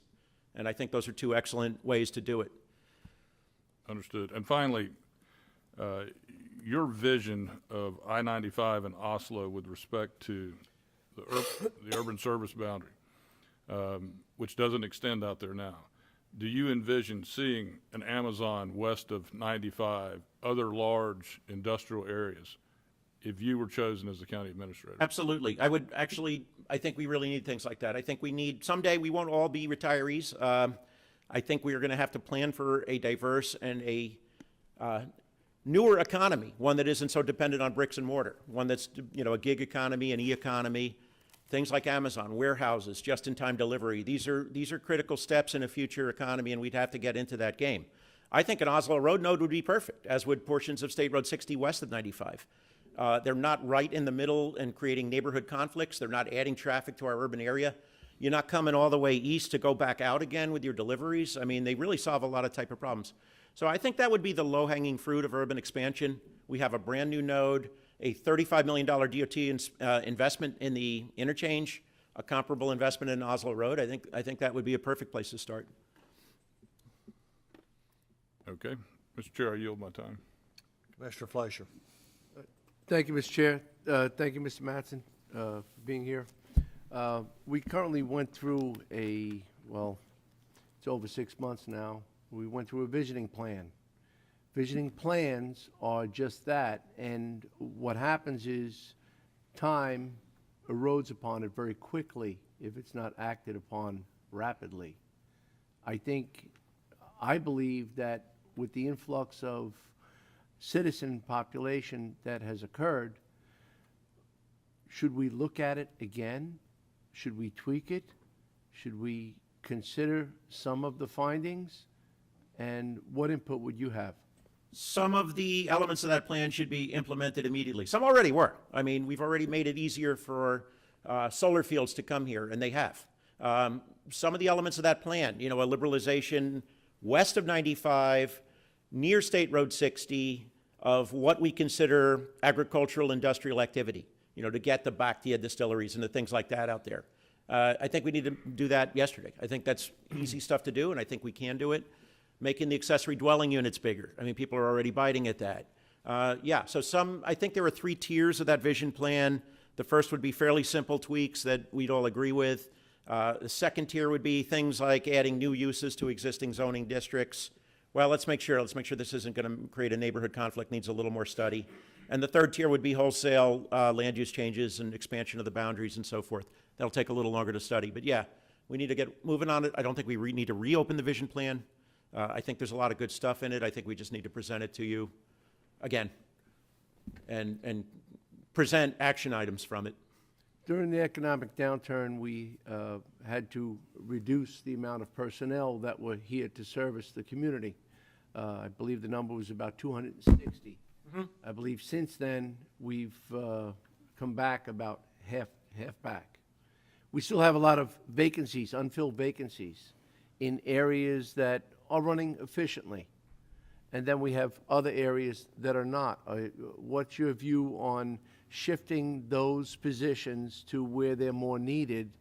And because it is very difficult to get qualified personnel, but shifting those positions to where they actually will address the concerns to execute the policy of this county. Yeah, you took the words out of my mouth. Government is a business in a sense, and it's, any business entity, you're going to have different cycles, and we're at a different stage in our economic lifetime and cycle. We're getting a lot more activity again, people wanting to live here, and pressures to study the sorts of things about how much we can grow. So I definitely think the people in that area of it, we need to put more commitment into those areas. We're getting demand to maintain our infrastructure and make sure it's up to date and current and ready to meet resiliency standards. I think the people who do that kind of work probably need it as well. So yeah, I definitely would support reevaluating within the organization where we're well-staffed, where we could use more people, and then look at, maybe present you with 3 options for meeting that demand. One being a reshifting of resources that staff generates. One would be taking a look at a modest or a very, very moderate increase in the millage rate to get those resources there. Because you don't ever want to do that unless you know what you're getting for your money. I don't want to pay any taxes without knowing what I'm going to get for it, really. So, present a couple of proposals and alternatives for what we can do in that regard. What's your view on waste, the management of waste, and what we need to do to ensure that we are on the same course with the amount of population that we have? I think we have to plan for capacity, sort of like we do with our MPO plans. I mean, what is our future population? I think we have a good sense of what the target population will be. The Bieber and the state resources will tell it. X number of people generate X number of waste. What's our capacity at our existing landfills? What's our routes to get to those landfills? Oslo Road's going to help, having that new interchange. What is everything in the supply chain to get rid of the waste? Then we get into, having very good waste management people here in the county, and I think we have some very good ones who are experts in knowing what are our options for delivering service and for getting service out there for the people and what should be what we require. Personally, I like a nice high level of standard with waste disposal because it keeps the community beautiful, and this is a beautiful community. When you're not in Indian River. When you've crossed the county boundary, you know it immediately. And I think having a very high level of waste removal standards feeds right into that. That's another community goal. So You don't have to tell this board your exact plans, but if today is a fortunate day for you, do you have a plan to ensure the continuity of the department that you currently serve? absolutely. My department is extremely well situated. I've kind of make it a point in pride, especially at this point in my career, to really teach everybody what I've learned, over the years so that they can use it. And we're very big on cross-training. I mean, that goes way back to our original director. Everyone has to do the front counter, even the director, one day a month. You learn everything that comes in that way. I mean, are things so bad, are people looking to put chickens in the backyard and, get their own eggs and that sort of thing? Or are things so good that we're getting lavish teardowns of households and new houses built up in their place? You really get a barometer of the sense of what development is like out there and what people are demanding, and you learn everything. You learn everything from what it takes to get a land removal, a tree removal land clearing permit or getting a new home permit, the whole process. So I think everyone's pretty well cross-trained, and the guys at the top, I think, have really learned, the skills I've imparted, at least in my community development department. I have a lot of confidence in Andy and Ryan and the like. Thank you. Mr. Chair, I yield. Commissioner Moss? Thank you, Mr. Chair. Good afternoon, Mr. Matson. What opportunities do you see for greater communication and perhaps collaboration between the county and the cities and towns within the county? I think the MPO is probably the best working model of cities and county working together on things that we've had ever in this county. Together, we've gotten a bus system, and there's plenty for everyone. We have a North County series of routes, and it picks the most productive areas for that bus system there. That's all through the MPO, working on collaborative plans and rolling them out together and using our resources. If they belong in the city, they go to the city. Belong in the county, belong in the county. Same thing with our road plan. We coordinate very extensively on that. We usually get a 12-0 vote at the MPO or something like that on moving forward on the road plans. There are definitely things we disagree with. The MPO is, I think, a very civil forum for resolving that. It has proportional voting, city to county. It's a great mechanism for it. So I would use that as the model. I think I have pretty good credibility in that regard, in that, a lot of the city people have worked with me for a long time on these kinds of things. We all want the same thing. We all want a very nice community. We really have a very high development standard here. We may disagree as to what the level of development might be, but not that much. I mean, I think we're basically on the same page. I think we all want to live to the same high standard, strong tree canopy, clean lagoon, low traffic impact. And to the extent as an urban planner, I can help shed light on ways of doing that on new development within or without our jurisdiction. I'd be happy to share it, short of lecturing anyone. A compact urban forum so that if you have to take a car trip, it's not a very long one. I think they all know that. I mean, there's very good planning staffs in the cities too. So. Okay, thank you. We all see increase, I think most of us, I go around the county frequently, we all see increased traffic on the roads. And what would you do if you had the power, what would you do to ameliorate that? It's a network. It's a system. So people are saying, hey, Oslo Road interchange, and you're bringing more traffic down here. No, we're taking traffic off of 60 is what we're doing. So people are complaining about 60's traffic ramping up very high, and rightfully so. 15% of the traffic at 58th Avenue and 60 is going all the way out to the interstate. 7% of that would probably bite at an Oslo Road interchange because they're coming from 4th Street southwest or further south. So people need to understand that traffic works as a system. I never want to discount anything until it has to be, until we've debunked it. I mean, and sometimes the juice isn't worth the squeeze or whatever. It's just too hard a bite to swallow. But a lot of the problem we're having in, say, the beach side is because we only have two bridges in Vero Beach to drain that barrier island. From the Wabasso Causeway up to, the next causeway up in Brevard, 192, is 17 miles. So you've got 17 miles of development coming all the way down to Wabasso Road. And that's, of course, going to put a lot of traffic there. So I like a grid, I like alternatives, and I like to try to at least consider them until we see what the impact and costs are. Mm-hmm. The idea of a crossover or a flyover with regard to Aviation Boulevard and US 1, that area, that first came up several years ago at MPO. It was not discussed in any detail, but what at that time, what is your opinion of that now? I think we want to see what the design plans are and what their impact are. There's obviously a lot of community concern on the impact of them.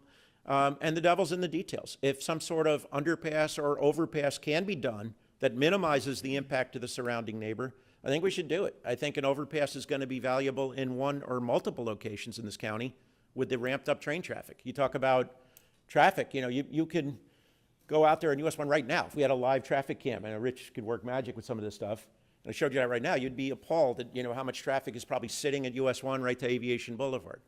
Getting a flyover and taking some of it out of the mix, will solve that problem. Does it create sufficient other problems that we should discount something like that? Maybe. Let's not discount anything until we've studied it and see what the impacts are. Based upon the current knowledge that we have of this problem or issue, would Aviation Boulevard, in your opinion, be the right place for it? Should be another place? What are your thoughts on that? Aviation, I think, is a perfect place because, it's close to the hospital. It drains east to west. And, right now, Aviation needs something. It's a very busy interchange. The GO line buses, which quite a few of them use it, have to stop at all railroad crossings. So they have to stop going westbound at the railroad crossing. That means a GO line bus is essentially blocking US 1 traffic southbound. That's a disaster waiting to happen. We can't really dump these in the low-income neighborhoods. That's an environmental justice issue. Let's put it up in, in another area, and I'm against that. I mean, put it where it's deserved, where it belongs, and see how we could work around it. I mean, and again, I'm not a beat the drum to death over one proposal or another. If there's substantial community opposition, sometimes the feelings of people should outweigh the technical side of it. That's a lot of where your job comes in. I mean, I think we present you with the technical case for, proposals and improvements and the cost and what it will save in terms of traffic and lives. And, you have to determine whether or not that cost isn't too high in terms of community impact. And that's the way the model should work. You're the elected officials. Okay. Thank you, Mr. Matson.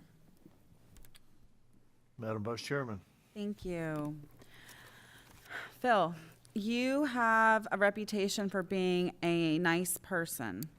In this role, sometimes you're going to have to make people very unhappy. How would you deal with that? I don't think anybody's unhappier than the crowd I deal with at community development right away. Every day we make yes or no decisions. We make very hard decisions. This project can go forward, this can't. This one can go forward with another $2 million worth of engineering improvements. I mean, you have to make those decisions every day. There's ways to bring and spring bad news on people, and I think that might be why I'm considered a nice guy. You can tell them no, but you can tell them no and say, look, we've tried everything. We've looked at a lot of different alternatives on your behalf. We tried to look at a workaround here, whatever, given our case. And we always do that. I mean, everybody here in this county staff tries to look for, they try to use their intuitive common sense and brain to come up with solutions to problems. We're problem solvers. So I think they appreciate that, and they may not be happy with the outcome, but I think they appreciate that we're doing it for the right reasons, and we've tried. You could also come up with alternatives, and we can't put this particular facility here, but we can find another location for it, and that would be the win-win, and that's what happens in the good cases. But I think that's the way I'd handle. I think I already do handle a lot of pretty irate situations. Okay. What do you feel is the future of agribusiness and agritourism in the county, and what is the county's role in relation to that? I think it's absolutely huge. I think it's a wonderful thing. I think keeping the produce produced close to market and food supply insurance is critical. I think it gives us a defense against sprawl. I don't think anybody really likes sprawl. Nobody really likes the old-fashioned, GDC models of house upon house, row after row, ad infinitum. It breaks up that monotony. I think we should do everything we can to support agritourism and agricultural industry, honestly. And I think part of the visioning plan came up with that. One way we can do that is, you grow the lemons on the property, you let the lemon juice plant go there, that kind of thing, or you let them retail it, or you do farm-to-table dining experiences and wedding venues and that sort of thing. With adequate buffering and protection, but. Okay. How do you create efficiencies in understaffed departments, and do you feel in your current role you've been successful in that? Yeah, I think I have. I think two things I've done have been very, very helpful. For one, the MPO had no staff when I got here. I was it. MPO's 5 staff now. You know what the cost of the county for that is? 0. So there are grants, there are things you could avail yourself of. We just never did. We said, well, we're not big city. I mean, I don't know that we need a bus system or we need a big MPO. This was the mentality when I got here. Hey, you want to get rid of traffic, one way to do it is to put it on the bus. So I definitely think we could explore different venues and things that are out there to help grow staff, partnering grant-wise. I think in community development, I'm very much happy with the job our code enforcement people are doing in actually collecting and foreclosing and making something serious out of our code enforcement process and making it something people take notice of and want to clean their property up for fear of what repercussion can come. And it also generates revenue. So I would challenge the departments to come up with revenue generators. I'm not sure they all can. I think some might be able to, like those two examples. And I think that would help. Okay. If you were successful today, your relationship with senior management would change. What type of relationship would you like to have with them, and how would you work through that change? I have a lot of respect for senior management. I mean, I don't see any slackers. It's one of the counties I've been to and one of the places I've worked where there aren't a lot of political appointees. There aren't a lot of people kind of goofing off. Everybody works pretty hard. So I would have to say I have a lot of respect, and it starts with that. I would give them the benefit of the doubt. I would set out what my objectives would be for the department, the things that we could work on and that I would expect them to improve. And I think we could hit on something. I really do, because it all starts with liking the people and respecting them, and I think I've got that. And, you know. Okay. Thank you. That's all I have, Mr. Chair.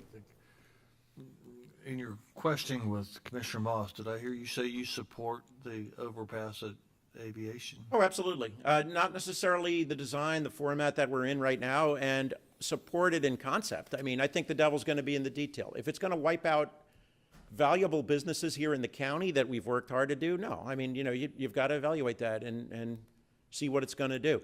Can we come up with one that has minimal impact? Might be just for emergency use or bicycles, pedestrian use that might save lives going over that overpass there? Let's work on that. Can we look at underpasses? So I think it's way too soon to say yes or no on it. So I say absolutely yes to keep studying it. Not a yes or a no on do I support one of the existing designs. Because as you know, I received a phone call the other day from Dr. Mallon expressing his concern that under the current DOP plan, that it would basically wipe his big shots and his eye clinic. Pretty much, he'd have to sell it or get out. That to me is a concern, and I just want to hear your views on that. And why not explore different alternatives, such was brought up at the MPO? And I'm a little like you. I think it's worth researching, maybe, but we have to see where it goes. Of another alternative site like 41st Street or something like that. So those two questions with regards to business. I mean, I don't want to say, well, we're too nice here in Vero and it's going to affect us. Let's put it in Gifford. I think we got to get away from that mentality and be careful about it, because the federal money we get is dependent on us being very cautious about things like that. I think every interchange we do on US 1 should be explored carefully for an overpass. I think everyone should be. I think we need more than one. I think we probably need 3 in the county and set apart regionally. You know, again, it's at your option to kill this alternative even at the study phase. I think it's premature. Honestly, I'd like to see if we can't come up with something that would satisfy Dr. Mallon or any other property owner in the area and that sort of area. I'm not ready to conclude that we're done, that we've done all we could on exploring it. I think it's too important to conclude that. But hey, again, you know, I don't want to get in the way. I want to propose the ideas to you and let you guys decide. My recommendation, let's keep looking. I should probably let Commissioner Lohr ask you this question, but I'm going to use it as a scenario. I'm the sheriff. I want $14 million this year. Your budget director tells you you don't have $14 million, but he's dead set justifying it with raises, justifying it with the equipment that he needs in the name of public safety. How do you respond as the administrator, because you're going to be the one negotiating with him? What is your tactics, and how do you respond? Well, I think I would remind the sheriff that we are a very cost-conscious county, and that's been our history. We are proud of the quality of life here, but we're also proud of going hand in hand with the quality of life is our low millage rates. Maybe they're too low. I mean, we'll have to explore that. I would want to do anything that we explore in that regard by way of alternative scenarios. What would we get for an increase in a millage? how desperate is the situation in terms of our personnel? What are our law enforcement statistics? Things like this. So I'd like to talk with them on that. I think we could come up with something. I mean, we always seem to. I mean, we do at the MPO level when it comes time to cost sharing and allocation. And those are difficult conversations. But at some point, I think somebody needs to bite the bullet, and we have to say, look, we don't have that kind of money for that. That wouldn't be supported. I don't think we can grow this far. We might be able to grow this far. And to follow up on this a little bit, labor negotiations, say with the firefighters or the Teamsters local here, how are you with that? Do you feel comfortable with that? And I think Commissioner Fleischer asked a previous candidate about on the negotiating team. Do you feel you should be on a negotiating team? Or I step absolutely away? do. I feel I should. I mean, you know, my feeling on first responders is extraordinarily personal, you know, and you'd hear a lot about it, how much they cost, all this stuff, and especially from the more budget-conscious type people.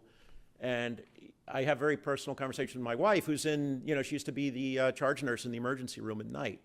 And she goes, you're absolutely off base about that job being easy. Don't delude yourself and don't let the budget people delude themselves.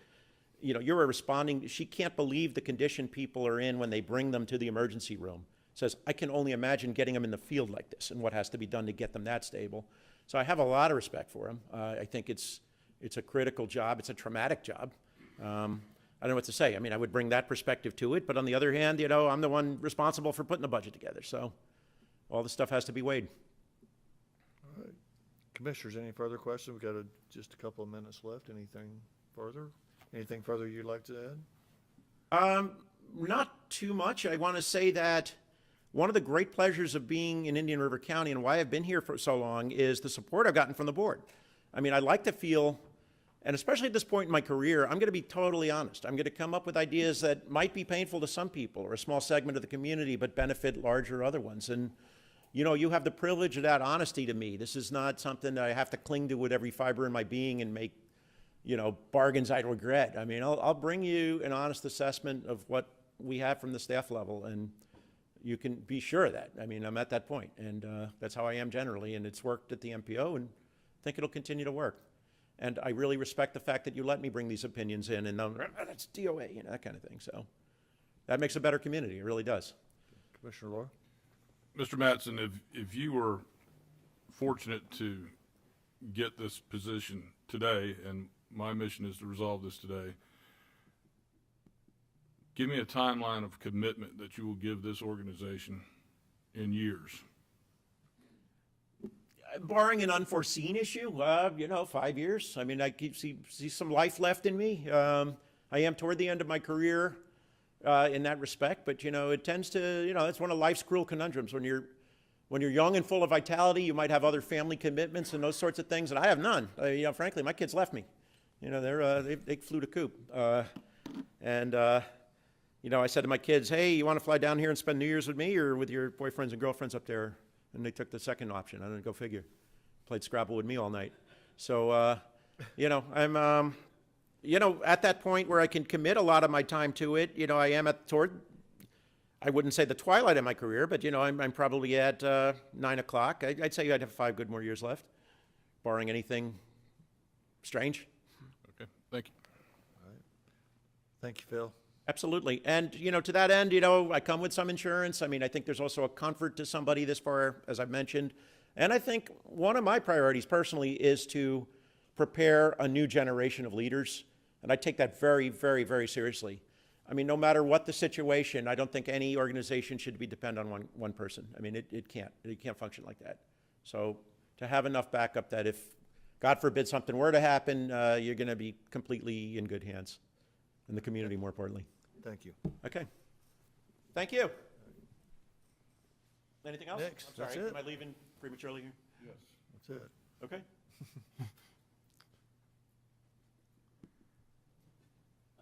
Suzanne, we're ready for the next one.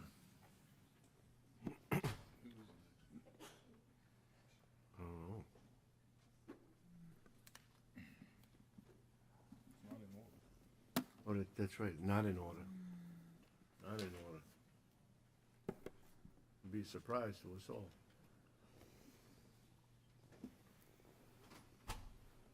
They're in order. Commissioners, we're doing better than they do in Washington, D.C. That's Just want y'all to know that. I'm proud of y'all.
Commissioner Lohr, you think they left town? I think so. It disappeared on us.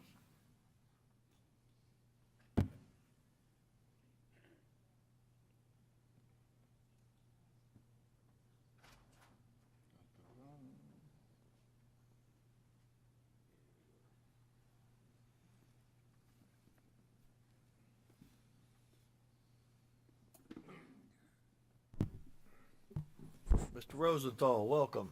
Thank you. All right. We'd like to, again, congratulate you for being at this level of the process, and congratulations on that. And what we'll do is we'll start off with you. Give us an opening statement, a little bit about yourself, whatever you want to discuss. Okay. My name is Don Rosenthal. I have a bachelor's degree and a master's degree from Regis University, bachelor's from Loyola.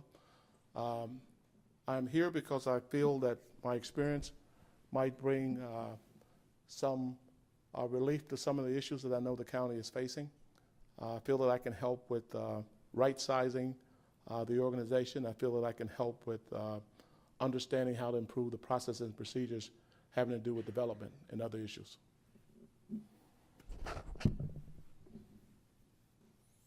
Anything else? That's about Okay, it. we'll start off. Sure. Commissioner Lohr. Thank you, Chairman. Welcome, Mr. Rosenthal, again. Thank you. Seems a long time ago we met at 9 a.m. But with your time at Pasco County, I find very interesting. Can you tell this board and those watching and those in the audience about how you cleaned up the permitting process in Pasco County? Absolutely. I was brought in from Atlanta to work on the permitting process. The permits were taking too long to get out. The developers were rightly concerned with the whole development process, and it wasn't being done in a timely fashion. I was able to get the permit turnaround time down to 10 business days for the initial review, and then a follow-up every 10 days after that until the plans were actually completed. And what processes did you use, IT responsibilities? How did you accomplish this, and is it still working today? To the best of my knowledge, it's still working today, and what I used to accomplish that was a combination of things. I used the utilization of technology, and I right-sized the organization so that they could really meet the needs of the customer, and I made sure that people looked at the people coming in as customers and not as adversaries. Gotcha. Okay, I might have some questions later, but I'll yield my time for now, Chair. Commissioner Fleischer. Thank you. How are we doing, Don? How you doing, Commissioner? Let me ask you, what do you think is the most critical issue that we as a county are facing, realizing you've had a few days to take a look at us? Tell me what you saw in the magnifying glass. A couple of things. I know there's a big issue with septic system conversion. I think that's a very, very important issue. But another issue, and maybe almost as important, is how you process permits and applications for development. Because how you do that determines whether or not the development is successful or not. And it can cost the developer a considerable amount of money and going through the process if the process is too long and drawn out. I think I can help alleviate that situation. What do you think is the most important factor in progress going forward? Is it policy, is it procedure, or personnel? I think it's a combination of all three. I think the organization has to be right-sized. I think the organization has to meet market rates to be able to right-size successfully. And I believe those other factors are just as important. We talked earlier about technology and application that can enhance our success. Looking at development, how could we fit in technology to offset so many of the concerns of development and expansion as we see an influx of new citizenry? Well, I think you've started on that. I know your building official or whoever got that software is introducing some new software. It's not up to par yet. Hasn't come online yet, but it's most certainly going in the right direction. I think the utilization of technology will allow you to serve your customer a lot better and to a higher degree than that the customer has been able to experience in the county so far. I think that's a beneficial for all parties concerned. I know I asked you earlier about the personnel that you came in contact with. Are we going in the right direction as far as how we present ourselves? Absolutely. I was very, very impressed with staff, with all of the department heads that we came across and all of the other people. They all seem to love the county, and that certainly makes me want to be a person that's in the county too, just based on their experience and appreciation for the county. How much of a concern is water and infrastructure as we go forward, looking at the numbers of our development? Well, water infrastructure is going to be extremely important. It's just that the county shouldn't foot the full bill for that. That should be shared. Development is the reason that you need the increases in utilities, and development should share in that cost. And I think there's a reasonable way to do that in such a way that the developers would appreciate it. Thank you, Don. You're welcome. Okay. Mr. Moss. Chair, I'll Yes. yield my time. Good afternoon, Mr. Rosenthal. Definitely. What opportunities do you see for greater communication and perhaps collaboration between the county and the cities and towns of the county? I think there's some opportunity for improvement there as far as working with the towns.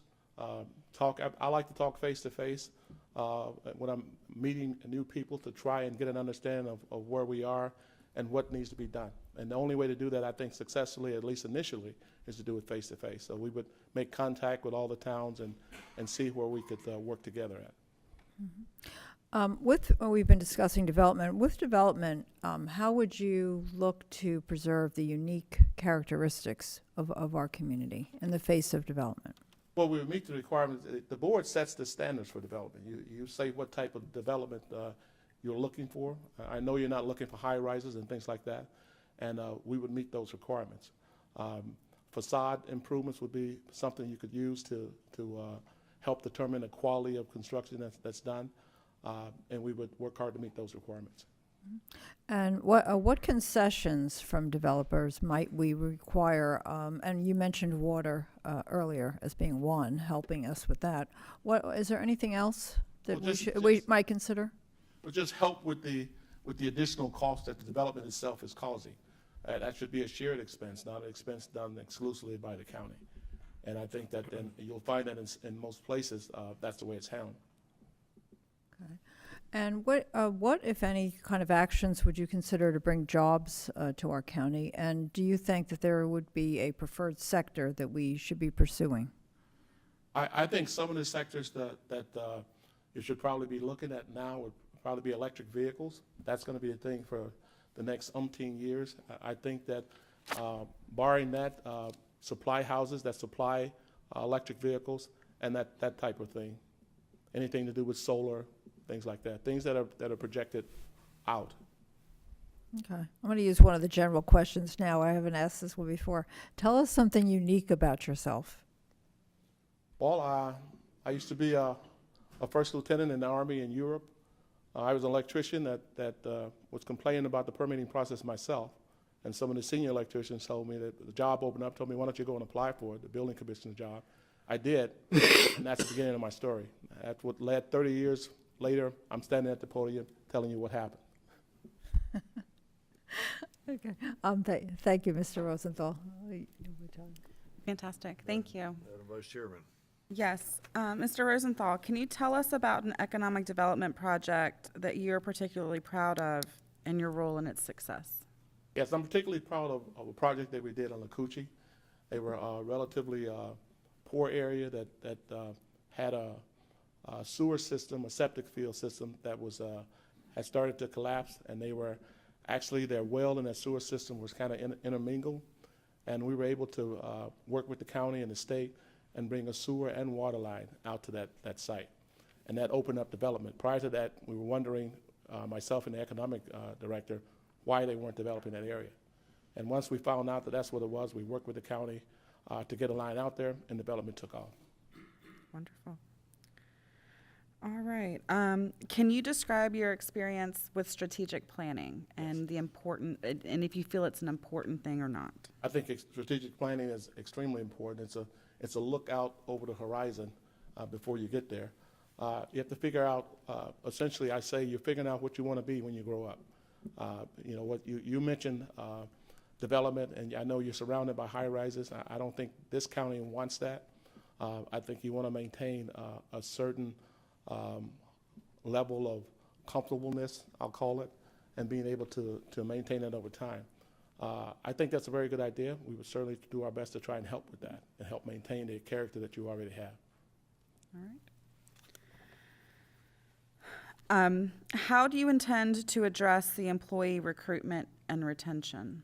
Well, there's a couple of ways. First of all, you would have to at some point consider making market rate.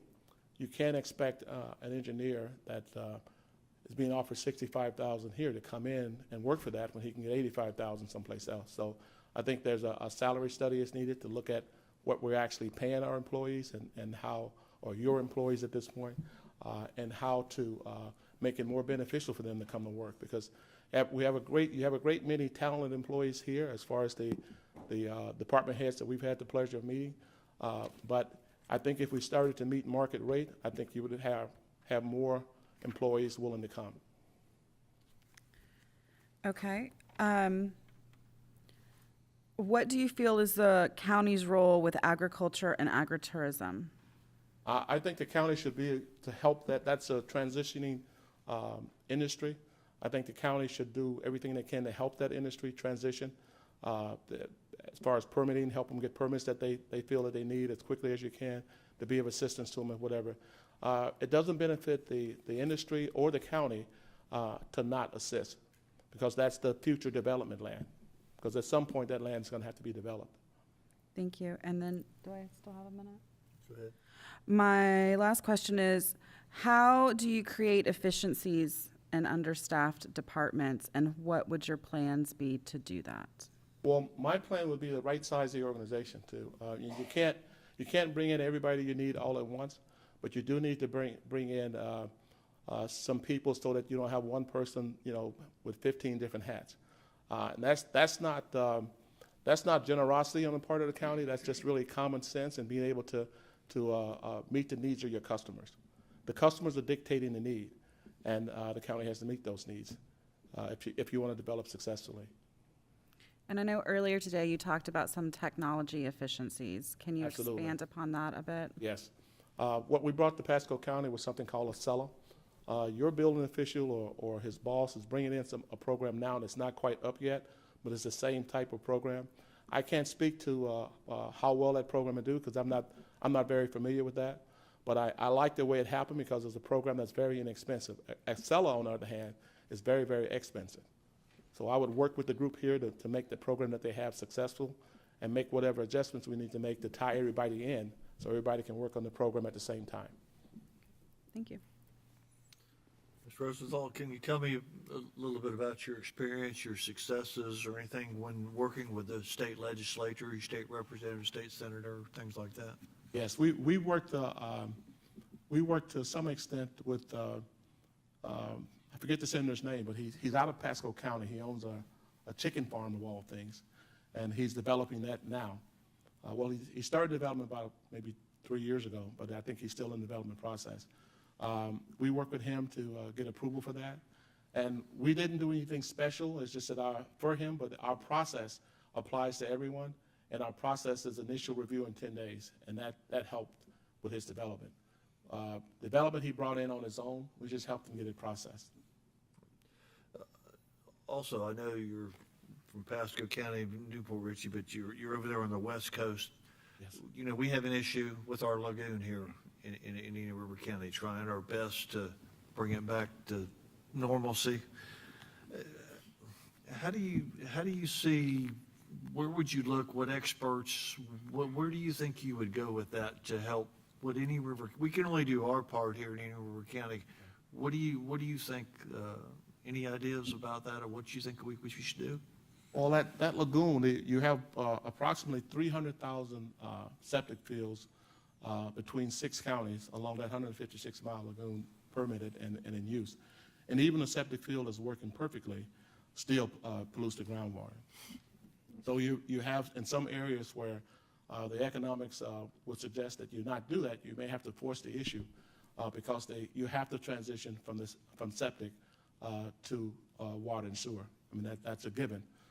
Because the lagoon has 6 inlets that empty out into the ocean, and you're risking contaminating another ecosystem. So I suggested in talking to one of the early commissioners early on this same subject that maybe there's a loan program that the board can establish to stretch the cost of changing over out for a community that can't afford to do it right away over a number of years, say 10 years or 20 years, so the cost of making that transition isn't overly expensive or burdensome on people who can't really afford to make that outlay of cash all at once. What about your experience with solid waste, landfills, recycling centers, things like that? Yes, I have less experience with that. I only had experience with the garbage part of it, and not with anything else, not with the waste and not with the water conversion, reuse water. Not very much experience with that, but just with the solid, the garbage waste, and just making sure everybody gets their garbage taken out and things like that, but nothing with the other angles of it. What about utilities, water and sewer? Absolutely. Water and sewer, utilities, I was over those, I was over the water and sewer part. I was over the sewer part of the utilities. In Pasco, stormwater is separated from other utilities. We were over that. And we worked with wastewater in other areas while we were at the county, because you coordinate all of them together to make them work coordinatedly well. What's your philosophy on good parks and recreation? Well, that they should provide a service to the citizen at a reasonable cost, and then they should be as available as possible in neighborhoods, maybe small parks in neighborhoods, large parks in other areas, and providing the amenities that they need. But there's a limit to the resources, so there has to be an allocation for services at the parks at a level that the county can afford. Commissioner Orr. Yes, just to follow up, Mr. Rosenthal, and thank you for your service in the military for sure. Pasco is growing east, and we have the potential to grow west. And I think your growth went from 300,000 to 600,000 in short order. Are you familiar, or do you know if the county moved what we call over here the urban service boundary line to accommodate those extra 300,000? To the best of my knowledge, the county did not move those lines, but the county did allow for individual arrangements with developers. So developers would come in and do 5,000 homes at a time. Then those lines would move in to accommodate that development. So that was they didn't just arbitrarily move the line to cover a certain area, but they only moved it when the developers came in. The reason for that is so the developer could help carry some of the costs of doing that, because that's extremely expensive. But if it comes in as part of a development, then the expense goes down for the county because they're going to carry the lion's share of that expense. So that one example that you gave us and that we all, we read about and you actually spoke to me about, where you revitalized that community. Who paid for that infrastructure? Well, the county paid for some of that, but the majority of it came from the state. $12 million came from the state. The county paid $3 million, and the electric utility paid $3 million. Right, and that, if I stand corrected, that's also used for affordable housing. Yes. Okay, thank you, sir. Commissioner Fleischer, No, I'm good. anything else for him? Commissioner Moss, for a follow-up question, we've got basically 10 minutes left or so. 4 minutes? Oh, my goodness. Won't have to use.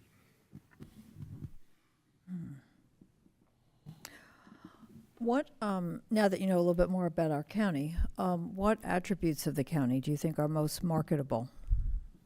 Well, I think that the county is a great place to live from everything I've seen. I think the fact that you don't have some of the tall structures that you see around you, I think that's more of a benefit than anything else. I think it's, if you had to choose to live here or one of the surrounding counties, if you have a family, you're more than likely, I think, to live in this county. What is your opinion on, and we see this, we have height restrictions here, and I was just reading the other day that they're considering changing the height restrictions south of us, parts of St. Lucie. I think it was Tradition, if I remember correctly. What would be your opinion of something like that here?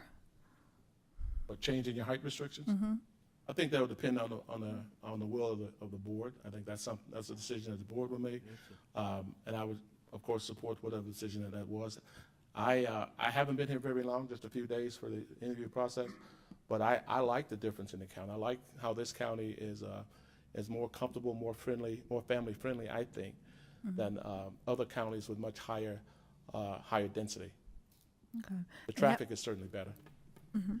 How do you think we should best preserve that, you know, the uniqueness of this If county? you're asking for a direct opinion, I would say yes. I think that uniqueness is something that's good.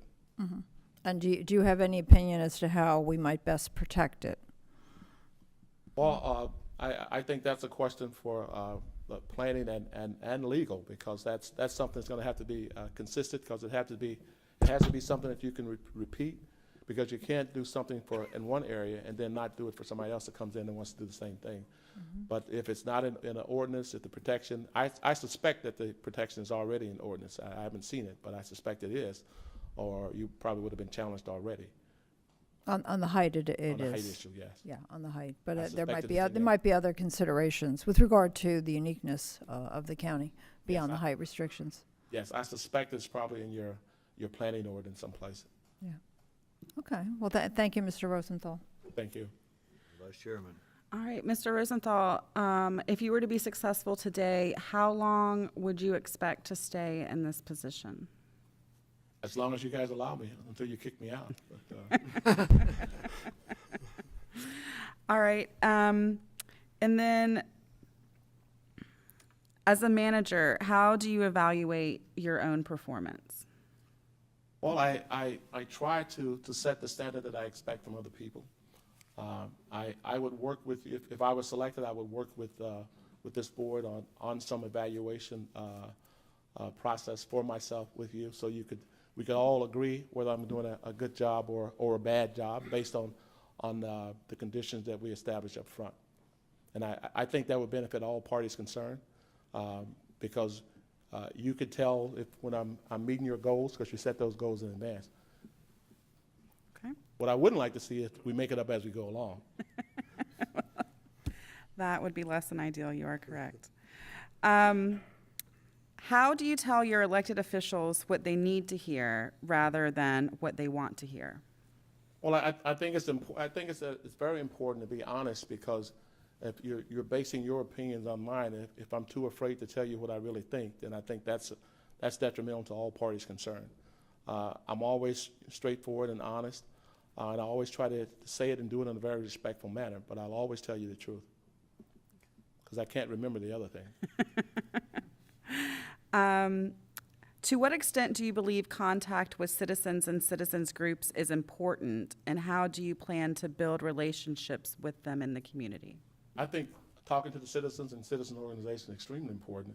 That's where you get your support or lack thereof. And I would start with the chamber and go from there. talking to whatever group wants to talk, and apologizing for what we've done in the past as far as slow permits, because I know that's a big issue, but also making them part of the solution. Okay, thank you. Mr. Chair, you have some questions?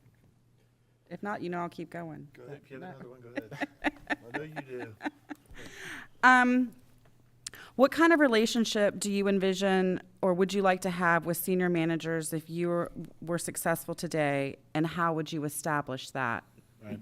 I like to have an open, personal relationship with all the senior managers. I think the staff that you have here now, as far as the department heads that I've been privileged to meet, are extremely talented people, extremely dedicated people, and I would appreciate getting an opportunity to know them better, and I would have an open door policy, and we could talk about anything at any given time.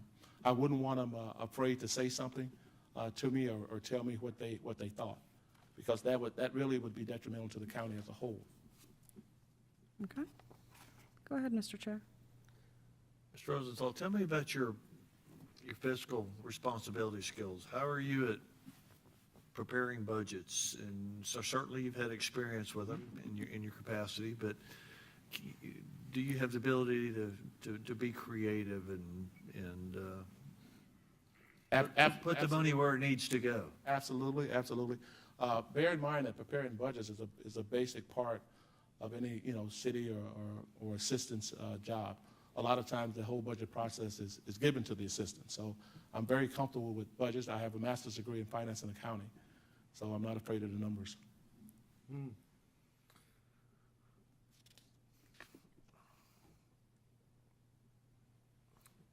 Innovations. What have you championed or come up? What can you think about in your past that you've championed innovation? Well, something very innovative, different, out of the box thinking type thing. Quite a few. I mentioned Acela already. That's a permitting program that brings all the departments in development together and helps guide them through the process. And it provides the ability for the person processing the permit to be able to tell the person with the permit what's going on over the internet. And it cuts down on the telephone calls. Also, a queue system for when you go to the permitting section to know where you would be in line before you get there, just using, again, the internet.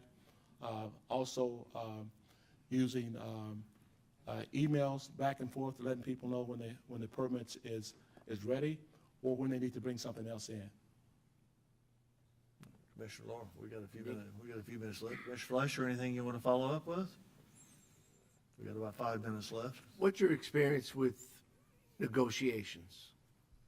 I haven't had as much experience with negotiations as I would like. I've helped negotiate about 3 contracts. I'm very comfortable with it though, because I'm very transparent and honest. And if we're in the middle, if we're on opposite poles, then we can quickly get to the middle with transparency and honesty, because there's only so many resources. What's your commitment to the work week? Commitment to the work week. I feel that the work isn't necessarily just within the work week. I mean, there's situations and things that come up where, like budget time, for instance, where you don't have a work week. You have a work until it gets done.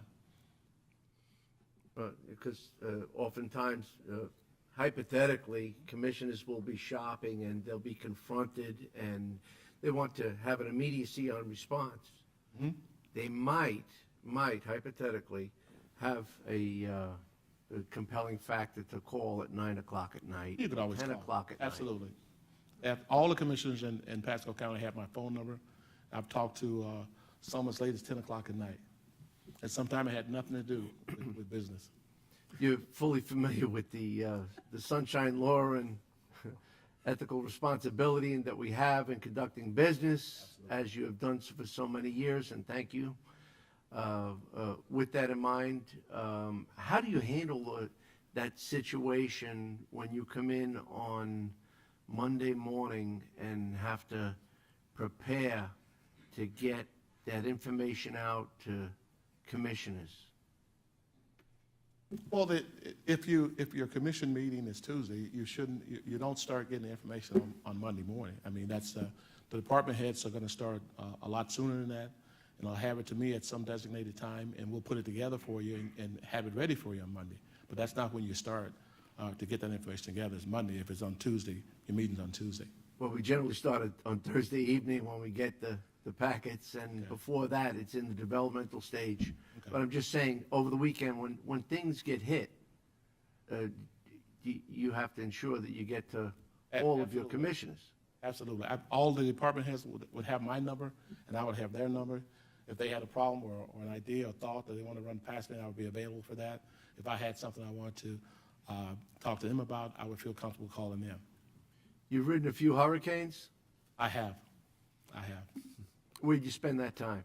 In the EOC. Thank you, sir. Nothing further. Mr. Moss, we might have time for one more. Thank you. Mr. Adams, come on, I know you got one. I do. What information do you think the governing body needs to have concerning day-to-day operations and ongoing projects? Well, I think initially I would probably report to you every week, because you really wouldn't know me and I really wouldn't know your comfort levels. But once I establish whatever your comfort level is, but once a month, with my door always being open to you, and hopefully your door will be open to me. But that's how I would do that. My first 90 days, if I were to get the job, I would concentrate on getting to know how you operate now and why you operate that way, and seeing how we could change it successfully without violating the ordinances or laws. Awesome. All right. Dylan would appreciate that. Thank you. And we don't want to violate any laws. He'll be a familiar face. Rosenthal, anything else you want to close with? Well, I want to close by just telling you how much I appreciate the opportunity to come here. I enjoyed meeting all of you, especially your staff, that you were gracious enough to have us meet. I especially appreciate Michael and his guidance. I appreciate the entire process. Thank you for allowing me to be here. Thank you. Thank you. Thank you very much. All right. Commissioners, do you want to take a break, or do you want to get to the last candidate and then take a break before we Let's do the decide last what we're one going to do and then further? take a break. Wanna take a break? No, let's do the last one and then take a break if that's okay with everybody. All right, let's do it. Next candidate.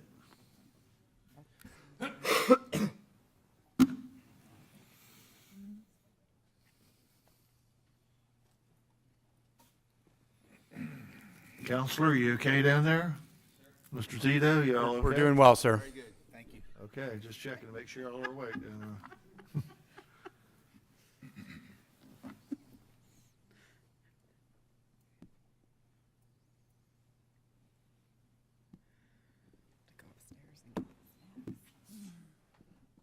Nice.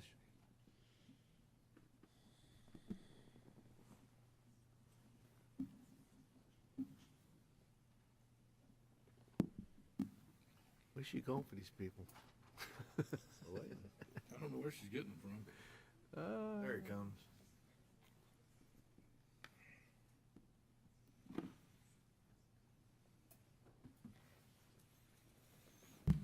Good afternoon. Welcome, John. Commissioner, you know this is John Katanich, and welcome. Again, congratulations for getting through the process this far, and we look forward to hearing from you and have you answer our questions, but please start with your opening statement. Well, first I want to thank each and every one of you for your time today. I would all say I enjoyed it. It's an interesting process, but it's been pleasurable. I'd also would like to thank the staff for the meeting yesterday. I enjoyed meeting all of them, as well as the members of the community last night that came out to express, meet the candidates and kind of share their concerns. I've dedicated my professional life to public service. I've got more than 24 years of local government management service, actually 20 plus years between Brevard and St. Lucie County. I started in planning as a planning tech right out of high school, or not a high school, excuse me, I was working for the City of Orlando, and while I was working on my master's in public administration degree. I have my bachelor's from FAU. I was an economic development coordinator for the city. I was recruited to the city of Cocoa, with whom I worked for 18 years, of which the last 7 were as their city manager. Cocoa is a community of about 20,000, but it's also unique in that it is the 11th largest water provider in the state of Florida. And so to put that in context, 84,000 customers is 280,000 residents, 13,000 establishments in terms of industrial commercial, providing water service to Kennedy Space Center, to Canaveral Air Force Station, Port Canaveral, busiest, the busiest cruise port in the country, in the world actually, and then also to communities and Patrick Air Force Base. And then I've spent time in the last 3 years working for St. Lucie County, which has been a very rewarding opportunity to better understand county operations and the way the county operates, I guess you would say, in terms of working with constitutionals, and then just the differences, because there are some unique differences between like how a municipality, their finance department handles budget and the finance component, whereas in the county, we would handle the budget, and it's the clerk's office that handles the financing in terms of the finance management, the ledger and all that, as well as doing the audit. So with that, I want to thank you for this opportunity. I appreciate it, and I'm glad to be here this evening. Well, no, today. Seems like this evening. It's been a long process. Almost this evening. All right, we'll start off with questions. Commissioner Fleischer. It almost is this evening, and thank you. It's been a long day, and thank you for sharing it with us. Thank you for looking at our county at 30,000 feet and arriving at the drop zone. I appreciate your service. Thank you, sir. With that in mind, when you had the opportunity to look at our structure, what jumped out at you from staff? Well, and I heard Mike say it yesterday, it's a very flat organization. I do think maybe there's an opportunity over the next 60 or so days, if I was your administrator, to look at it, meet with the departments, meet with Mike, and meet with the county attorney and meet with those involved to evaluate the county structure to see if it's the most appropriate structure for the county. I mean, clearly Planning and Development Services has a lot of divisions that report to it. The Public Works Department has a lot of divisions that report to it. So is there a way to make it, more flexible, more agile? I don't know, but I think I don't want to presume. I think I need to get in to understand the organizational culture and better understand the strengths, the weaknesses, the various opportunities and challenges for each department to better assess the organization. And only from that point, after you have data, would I come, and start talking with each of you as to what we thought might be a better organizational structure to more efficiently and effectively serve the citizens of Indian River County. You presented to us earlier your first 6 months, an assessment of what you felt was going to be going forward if you have a fortunate day today, up to those 6 months. What happens on the 7th month? So we look at, I wanted to ask you about assessment, mitigation, restructuring, and what has been your experience in the past regarding any adjustments? So obviously the assessment's going to inform how we're going to look at, maybe potentially reorganizing. On the 7th month, I'd be taking a vacation to Aruba. I'm just kidding. Oh. We don't have vacation, do we? What I will say is, I've been driven a large part of my life by, and it's a function of having been the honor of, serving with a Ranger unit and being in Ranger school. And, you get your mission, you set out your objectives, and then you execute and you monitor along the way to make sure you're performing the mission. So that's what I would be doing. I mean, after you go through that whole process, you're going to assess, you're going to evaluate what's going to work best for the organization. You're going to work to, one, you got to get buy-in. You need to talk to the employees. The biggest thing with change is there's a couple components. One of the first is creating that sense of urgency. If we're not doing it efficiently and people are overworked, maybe and they feel like because we're not staffed properly, or maybe it needs to look at how we are staffed. Can people work here versus over here? And I think we just need to look at the organization as a whole and then make the decisions on how you would mitigate the issues as it relates to maybe organizational inefficiencies, maybe overlapping, the possibility of collapsing some, maybe divisions to where they could handle, maybe they can handle more than one function. And so I think that's what I would do. And I wouldn't say it would wait till 7 months. It's just, I think that first 6 months, you got to do that internal listening. You need to talk with people. I need to meet and spend time with each of you, develop that relationship and that trust. I also have to do that with the department directors that we have. I mean, I was very impressed with all the department heads, and I think you have some rock stars here. I've been impressed with the conversations that I've had with Mike. And so I think, getting that understanding of the organization culture, talking with them, and then looking at it, you got to put a plan together. You just can't just do it haphazardly. You need to put a plan together and also communicate with you all, because many of you have your viewpoints and institutional knowledge. And you say, John, we tried this before, and this was the issue that we had. And that may be something that we can take into consideration as we're looking at evaluating and making changes to the organization, if warranted. To follow up, tell me what you view as good or successful morale enhancement program other than financial. So I think you create an opportunity for employees to be great. You give them the space to be great. You got to change. You got to create an organizational culture where employees feel valued, they feel respected, they feel invested in. That means ensuring that they have the resources to get that professional development that they require to do their jobs better, to be better not just professionally but also personally. You have to. I think what you're doing with the health center. When I was at the city of Cocoa, we created a health center. To this day, there are some employees and retirees that will see me and say, that was the best thing that you did.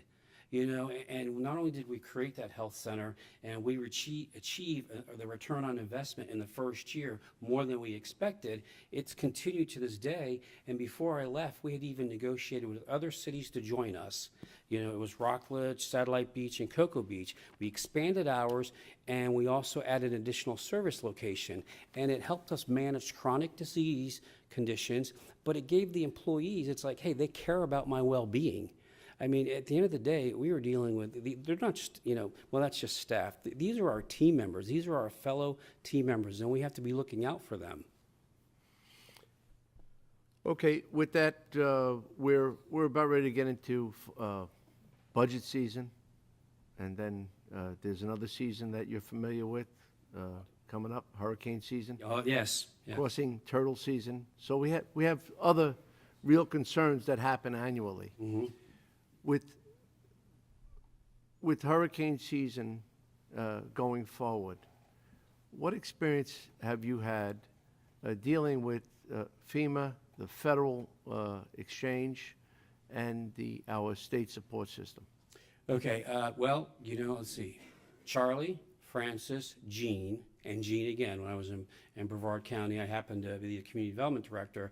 And in that case, we worked on the damage assessment side, and we coordinated with the county, with the EOC, to document our damage, reach out to every household, and to make sure we were able to get those households, if they required assistance from FEMA, making sure they got the information. Then when I was city manager, I was city manager when Matthew hit and Irma. Irma was the big one for us, also Dorian. But Irma was a significant one. And the most important thing in my, besides the leadership that's provided generally through the emergency management staff, but from the point you're talking about to get reimbursed for those, public expenses, is making sure finance and emergency management are on the same page. Everybody's aware. One of the things that we used to do is prior to the hurricane season, we would do a mock exercise. So everybody understood, what was going to happen, and we would literally have a facilitator come in, and when we talk about, the documenting of the work hours, the documenting of the debris, and we'd go over that, we'd review our contracts, make sure they were solid, and then we made sure that we had the proper documentation because, I know in Irma, we had 7 project managers for FEMA. And so one of the things I'll tell you is you got to get that person, whoever's the project manager at that time, to provide you the documentation. If they agree that they're going to cover an expense, get it in writing. Because otherwise, you're going to have 2 months later, we have another project manager. I'm like, well, here, this is the person, the last person, and we even asked them to start courtesy copying the person out of Atlanta who was with FEMA. So I think you want to get that documentation, make sure you know the forms, the process, and that's something that I know most emergency management staffs are well-versed in, as well as I understand finance handles that here primarily. But I think just making sure that we all come together prior to that season, if it's not a mock exercise, making sure those components are done to make sure that we're prepared, because we want to maximize. If there's damage to the community that's eligible for FEMA reimbursement, whether it's or there's labor costs, we want to be reimbursed for those. And we don't want them to come back, 3, 4 years later and say, well, you don't have the documents for that. I think you're going to have to repay that. I haven't had that happen, and I'm very proud of that. But I have seen it in other communities where they had to repay funds back to FEMA. You work to the north and south of us. That's correct, sir. Why Indian River, and why do you want to live here? Well, I wouldn't live here because of this position. My wife and I chose to live here back in 2020 when I elected to take the job in St. Lucie County. We started off with a camping trip. Matter of fact, I heard Beth yesterday, phenomenal employee, what an ambassador for the community. But she said people come here, they visit, and then they want to stay. Well, we would camp at Sebastian Inlet Park, and then we would venture out. Besides fishing, go out, eat. Captain Hiram's, come downtown. We've been to the Marsh Landing, not a plug, but we've also gone out to the Stick Marsh. My son and I, we like the quality of life here. We like the investment that you've made in parks and recreation as a family.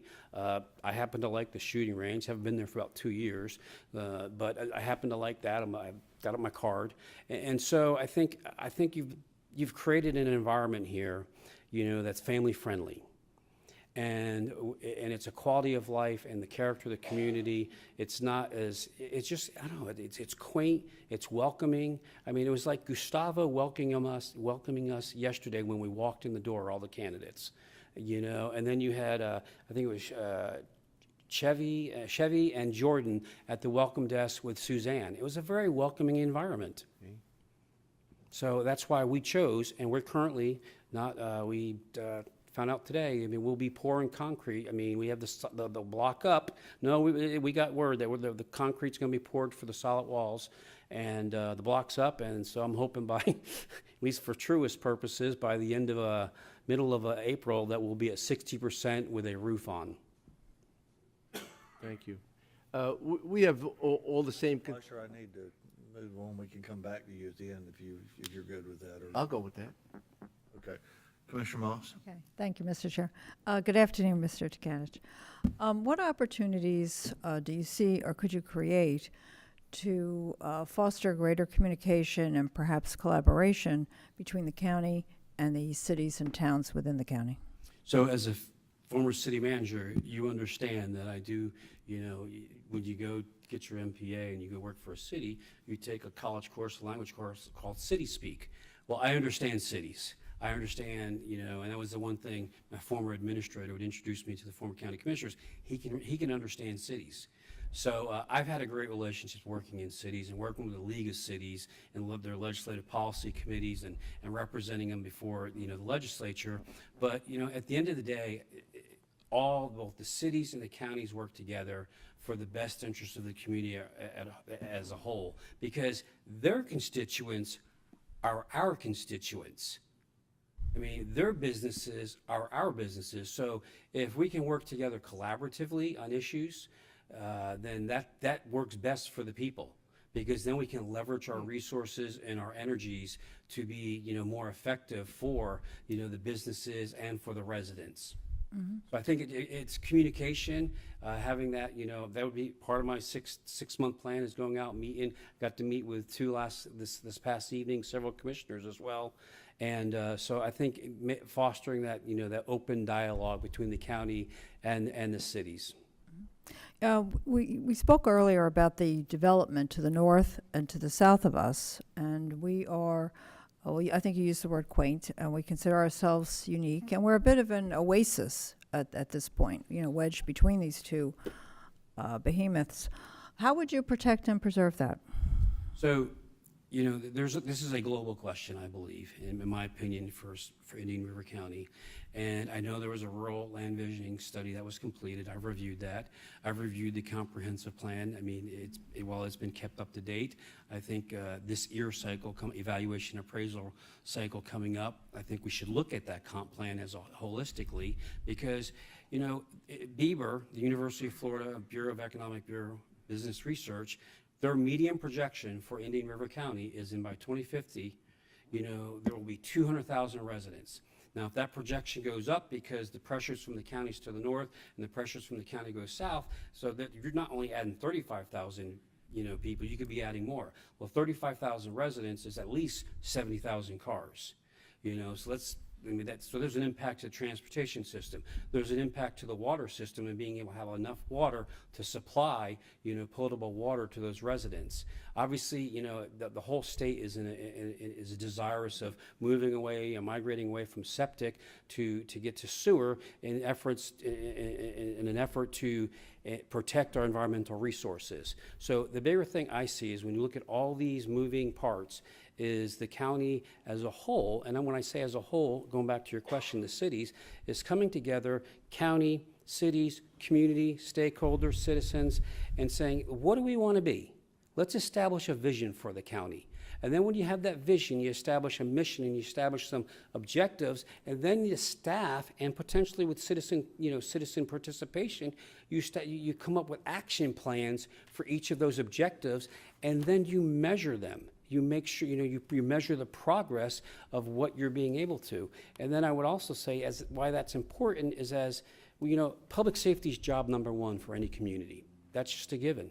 The public expects, if they pick up the phone, you know, that a police officer or a deputy sheriff's going to show up, or if they have a medical emergency, that the fire department is going to show up and they're going to take care of them. So then you have the resources. I understand we have constitutionals. So then you might have whatever the amount is. You need to allocate those funds in a very strategic manner. So if you have a plan and you're looking at how to, well, this is what we want to be, and you prioritize, then you dedicate those resources to that end. You know, next Tuesday, I will be presenting to the St. Lucie County their 2024 budget priorities based on resident participation and meeting with the board, have an informal meeting, and then individual meetings. We will be presenting those priorities, and that will guide how we develop our budgets. You know, as the Innovation and Performance Director for St. Lucie County, I review all budget requests in terms of for new requests. Like last year, I reviewed 303 budget requests that totaled $88.2 million, and was it aligned with our our strategic plan, specifically what goal or objective, and what was the priority of it. So I think that is one of the things that really could help Indian River County, you know, and I hate using the next level because I don't think there's a lot, I mean, I just think, you know, when you look at all the moving parts going on, you have utilities looking at opportunities for water, you know, you got transportation, you know, you got to make sure you also have fire stations, you have to have additional police services, all those things, parks and rec. So that's a holistic approach if you're going to try to manage and accommodate growth while retaining, you know, what you have. You've got to be able to look at it strategically and use those resources in a strategic manner. Yes. You know, I was impressed that you've been watching our meetings, and especially that you took the time to reassure me that you think that it's your opinion that the employee health clinic, you understood that I had expressed very serious concerns about it, and you understood those concerns, and you expressed your opinion that you thought that it could be quite successful, and I thought I'd give you a moment to share with my colleagues our discussion. So I just, essentially what we did is we incentivized our employees to attend, because and these numbers might be a little bit old, but if you think about it, when somebody goes to the primary care physician is billing $150. And then the employee, maybe the Blue Cross will negotiate down to $85, but the employee's paying $25. Well, our insurance premium rates, even though self-insured, you know, they are still impacted by the claims experience. So for every time you can eliminate somebody going to a primary care physician and go specifically for the minor items, or maybe the chronic disease management, cholesterol, or whatever the case might be, you know, and you have those, you save money. And then the other side is on the pharmacy. I mean, the pharmacy is, I think, a huge one because you're not paying that retail rate. You're paying the wholesale rate, prepackaged. They're delivered. They're not controlled substances. They're at the clinic. They can be administered or prescribed by the nurse practitioner. And then you're saving money there. Again, that's not hitting your claims experience. So when it comes time for rate renewal, you're reducing the claims experience upon which they're going to base their future rates on. And the other thing is the access by incentivizing it and giving, and you want people to meet with the staff of the clinic. And it's critical because once they meet with them, they have a level of comfort that I trust this health provider with my care. And the more they get to do that, the more likely they will recommend it to their fellow coworker. They'll recommend, hey, honey, you know, we're on this plan. You should go here. And you want them to have that relationship like they would at the doctor. Because it is, let's face it, it's a little bit difficult to get in to see a doctor sometimes right now. Yes. Thank you, Mr. Kench. Thank you, Mr. Chair. Madam Vice Chairman. Thank you. We've talked a lot about your strategic planning background, but I'd like for you to tell us about an economic development project. Certainly. I was recruited to the city of Cocoa to create an Office of Economic Development. I did economic development for the city of Orlando, largely tied to annexations. Hopefully it's not too bad of a word. But have worked on projects, performing a fiscal impact analysis. But when it came to Cocoa, really ramped it up. I mean, there was a couple projects I could talk about. There's one, there's small business, we helped 3 times expand. The 4th time, I had to shake David's hand, Paragon Plastics, it's up in Titusville now, because he outgrew his facility, but we helped him grow 3 times in one of the most underserved areas of our community, employing residents within that community. And it was a shame that he had to relocate, but he got a better deal up in Titusville on the 4th expansion. Walmart Distribution Center. And I think this was kind of an innovative approach. The county and the city both offered an ad valorem tax abatement. The county offered 10 years, 100%. And the city, what we did is we offered only 5 years, and we had it at a graduated scale. I think it started at 80 and ended at 40. But we put $2 million of cash on the table with certain benchmarks when they pulled their permits, when they started going vertical, when they got their CO, and when they hired their employees and began operations. Now, they never called in on those, until at the end, but the point was the return on investment for the city, because they're getting the full tax load right now, because generally speaking, as an economic development practitioner, I never believed in going over 80%, generally speaking, because there's some carrying costs that the community has to handle for, to pay for certain services that are vitally important to support even that business. So in this case, it was a $150 million project. 450 jobs, of which I understand recently they're expanding the credits a little bit longer because they're going up to 600 jobs. That's an example. Diamondback firearms. We've helped them expand twice. I was involved in that.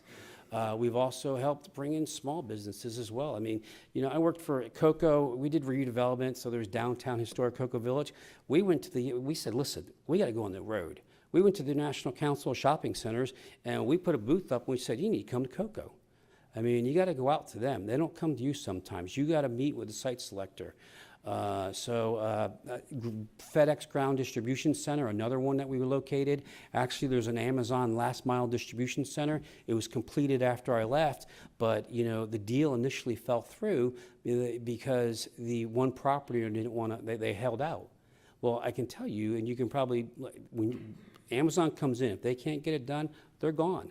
Well, we worked with them so well that they, in turn, found another location. We helped them. SpaceX. I know this sounds crazy, but SpaceX, they were looking for an opportunity, temporary as it was. You might recall that there was articles in the paper and all this, the various space, oriented folks that were trying to get the pictures of what the new shuttle thing would look like. Well, they were doing rocket propulsion testing, and they were in an industrial area, and they needed to be able to do this, and we worked with them to help them do it. We knew it was temporary. We thought, hey, maybe there's a possibility that SpaceX will, they'll stay here. They went to Boca Chica, but the point being is you got to get outside the box, and, you've got to understand, the business they do bring not just direct value, they do indirect value as well. It's not just the construction jobs, it's the jobs within the community. Awesome, thank you. Mr. Chair? Nope, that's good. John, I find it fascinating in our conversation today. I didn't know that the city of Cocoa sold that much water, had that many water users on it. Tell me your experience with that from the utility side of it, because, as you know, we're venturing in that area even greater with our urban service line possible expansion, or fill-ins, whatever you want to call it, the development that we're experiencing, development that may happen in the next 5 years or so. So tell me a little bit about your experience with being a city manager and dealing with utilities. So when I was in community development, I actually assisted utilities helping write the water supply plan. And I will be honest, much of it was looking at the statute, looking at other examples, and helping the engineer write the water supply plan. Didn't have a lot of experience. I thought my biggest challenge when I became city manager would be finance, so I marched myself into finance classes with GFOA to because I did budget well, but to make sure it was solid. And then there was the utilities. I walked into literally our utility, and I think it'll be a model project because it's a regional project. It's the Taylor Creek Reservoir, St. Johns River Alternative Water Supply Regional Project, and it's with Lake Toho Water Authority. It's with Orange County Utilities. It's with Orlando Utilities Commission, and it's with Deseret Ranch Farmland Reserve FRI, which is the Mormon Ranch, and then the city of Cocoa. So in that process, I learned a lot real quick, working with our attorney, working with our consultant, and having weekly meetings with our utilities director.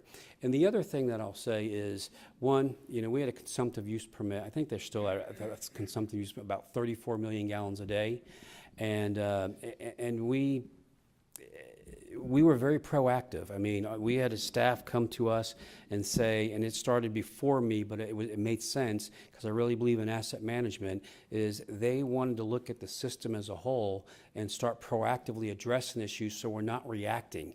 And they adopted a very proactive asset management program, working with an engineering consulting firm that we use for program management or to assist us in program management. So, I mean, I learned, I'm not a PE. As I would say, I would be very, I didn't stay at Holiday Inn last night, so I don't want to pretend that I'm a utilities expert, but I understand a lot of the issues that go into, you need to know what your population projections are, and that determines how much water you're going to need. You're going to have to justify that to St. John's in terms of to get an increase in the CUP. You're going to have to identify opportunities for water. Is it alternative water sources? Is it, additional wells? So I do have experience in that. I'm capable of asking questions. I have no problem asking a question. And then even if, listen, from my simple mind, can you tell me why?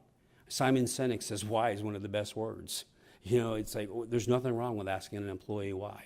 It's just like, I'm not too proud to where I can't say, I don't understand that. Could you explain that to me? Right. Speaking of employees, how do you evaluate your senior staff? So, performance. At the end of the day, you set as an organization, this board sets, ultimately the vision, the goals, and the direction that we want to go. And you expect me to guide and lead them, the employees and the department directors. Number one, I want to give them space. I've mentioned it before. Give employees space to be great. Let them do their jobs. Now, I would like to say I'm a hands-off but informed leader, but not to the point where I'm going to acquiesce all my leadership responsibility and just let somebody do the job. I'm going to check in on them. I'm going to follow up on them and say, listen, we're going to do this, and we're going to have periodic meetings. And then if something's not right, we're going to address it. We're going to talk about it. I can tell you, you mentioned directors. I've had to, in one time in the past, put a very competent, an extremely competent and well-respected director that we promoted on a performance improvement plan because the interpersonal communication skills just weren't there. And it didn't work out. But when we sat down and talked about it, I was there to try to help. I have, two employees, former employees that, one's a city manager, one's an assistant city manager. I've actually one that was an assistant city manager now working for another county that's in a senior management position. I believe in working with our employees and trying to help them succeed, and along that way, as you're measuring them, you have the opportunity to help invest in them. Briefly, what are your thoughts on the Indian River Lagoon and the management to try to do something? Is there any more important issue from an environmental standpoint from Volusia down to St. Lucie? I remember when I moved up into Central Florida in 1998, and I remember fishing, and I remember going out into the Indian Lagoon, the Mosquito Lagoon, and how great it was. And any person, whether you just want to enjoy the lagoon don't have to be somebody that fishes but just want to go out, you can see the difference. I mean, I worked in a coastal community, and you can see the difference. And it's the largest estuary, most economically or ecologically diverse estuary, I think in the country. And so we have I think an inherent responsibility to do what we can, and I know we've been required, and I think it's appropriate to try to limit the phosphorus and the nitrogen going in, and the septic to sewer I think will help. Whatever we can do, to try to bring back the health. It's great that the state, and if we can even get the national action, I think that helps. And I know each county has been. Brevard, they did the half cent, Volusia County's doing stuff. So every county has to be doing something, because if every county's not doing something, then that's a problem. So, Commissioner Lohr. Thank you, and good afternoon again. Yes, sir. As a city manager, the role is a bit different than a county administrator. In your time at COCO, what was your relationship with the Brevard County Administrator? I went to work with Howard Tipton at St. Lucie County. After he left, I had a very cordial relationship and professional relationship with Frank Abbott and his staff, and they mainly dealt with the deputies on issues like, we have Lee Winter Park, which is, which was a boat ramp in downtown that was co-owned by, it's kind of crazy, the state, the city, and the county, and we worked out an agreement where the city would take over ownership, and we worked that out. We also, I don't think there was issues. The biggest issues probably came up, I think once in a while, was CRAs, and COCO had 3 CRAs. One was pre-charter that goes back to 81, and that was probably the biggest issue, I think, in my time as city manager, and we were always professional, forthcoming, transparent with our information. I can't think of anything where it was a negative relationship. I always had the ability to speak to Frank. Actually, Stockton Whitten was I stand corrected, Howard, Stockton, then Frank. But so I've worked with all 3 of them. Right. And how much annexation did you do as the... So I don't remember the exact amount for Orlando, but I did do a fair amount of annexation. It was one of the reasons why COCO was attracted to me besides my economic development. I did double the size. We went from 7 square miles to roughly more than 14, and there was probably about another 2 miles, I think, about another 1 square mile that I had initiated and was working with staff on. I will tell you, Commissioner, there's 4 types of annexation, as the county attorney can tell you, and I have participated in all 4 types, from a special act to involuntary, or what you call majority consent, to where they voted, or to just a simple voluntary. I've participated in all of them, and so I'm very familiar with annexations and what the requirements are. If my memory serves me correct, it's a while, I think it's chapter 171, I believe it is, of the statutes. I understand that there's requirements that when a community wants to annex, that they do a report to demonstrate they can provide urban services, or they have a plan to provide urban services for the community or the area in which they're proposing to annex. And finally, I think in our one-on-one meetings, you talked about, if given this opportunity, you would be here for a very long time. And second, on your way to work in St. Lucie every day, when you pass 95 and Oslo Road, as you know, we're moving forward for that, or FDOT is, what is your vision as a county administrator on that, the infrastructure around there, and what the potential could be? So to the west, you would, it's likely or probably there's a great opportunity to develop an industrial like business park to the west. To the north, to the east and to the north, you would see more residential development, more likely. And I think, I think I shared with, I forget which one, but I looked at the U.S. Census business, business mapping, and currently, based on 2019 numbers, 25,000 Indian County River residents that live here are employed elsewhere. 20,000, people that are employed in Indian River County come from somewhere else. So as the opportunity exists to create more jobs, specifically value-added jobs, I mean, like the CVS, that's, the fact that CVS located here, they saw something. So maybe that's an opportunity to look at the market. I mean, and there's specific studies that help you do that. They're called location quotient analysis study, a shift share analysis. It's not a matter of just looking at what our industry list is, but looking at what is going to provide those types of jobs that we want. I know healthcare is a big, you got 2 facilities here at Cleveland Clinic. I mean, they do research, they have the hub there. So, I mean, there's opportunities to bring value-added jobs to the community. And I think if you have a really dynamic industrial park that will attract those type of, industries, then that would be good, because that keeps people in the county. And then also you, on the east side, you have the ability for people maybe to locate more closely to their workplace and drive less and enjoy their quality of life more. Thank you. Commissioner Fleischer, any follow-up? No, that was So everybody else had the opportunity to ask again, so whatever you'd like to do, sir. I'm good. You're good? John, again, appreciate it very much. Thanks for your efforts, and again, congratulations on being here, and we certainly appreciate your time. Well, I want to thank each of you. I appreciate all your time. I would like to take a moment again to thank Mike, excuse me, Suzanne and Beth for their efforts yesterday, and I especially would like to thank the community for coming out last night. I realize the impact of the county administrator position is important and critical for the future success of Indian River County.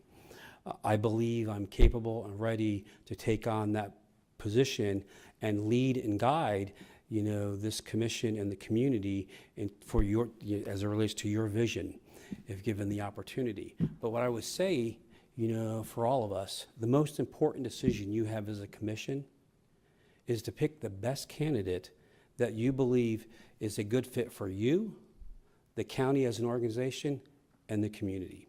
And with that, I want to thank you very much for the opportunity to be here today. I appreciate your confidence in bringing me here, for at least as a finalist. And it is, and I look forward to when I can, if I'm not the selected administrator, just meeting with you as a constituent. Thank you so much. It's been a pleasure. Thank you very much. Colin, Bill, and Mike, commissioners, why don't we take a 5-minute break, and we'll come back and we'll get into the final portion of the meeting, if that's okay with y'all. So we'll take a 5-minute break.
All right, we'll call the special call meeting back to order. And at this time, commissioners, I want to say, first of all, that was an interesting and great process, and I think you all handled it like champs. Everybody stayed on time, and I think we got a lot of good information. But at this time, I'm going to turn it over to Mr. Basinger to give us the next step in the process. Colin Benzinger and Associates again. What I like to do at this point is have each of you, I've given you a ballot, and what I would like each of you to do is give me your top two choices. Don't write 1 and 2, just check off your top 2 choices. The reason we do that is there's no point in discussing people perhaps that nobody's interested in. We really want to focus on the ones you are interested in. So if I know who your top 2 are, I'll collect the ballots, I'll read them off. We'll have that displayed on the screen above, and you can actually see how the vote's going. We can verify that we've got it recorded correctly. And then when we're done, we'll know where we want to focus. And then it's appropriate, I think, for you to discuss the candidates that are left, so to speak. No point wasting a lot of time on people that you're not interested in. Nothing wrong with those candidates. It's just that you've only got 2 votes and you can't vote for all of them. So once you've marked your ballot, I'll come collect it.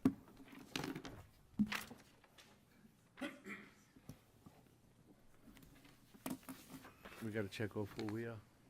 Let me mark my name on it, if you need it. I should do that. Yeah, top 2 choices, all right. Tell them to turn this on. Wait a minute. Hold on. It's on the other side, sorry about that. Yeah, they need to turn it back on. I didn't see this one, okay. Oh, it's fine.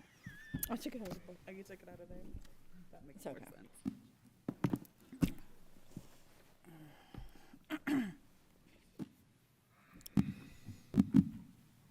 Okay, I'll do this in alphabetical order.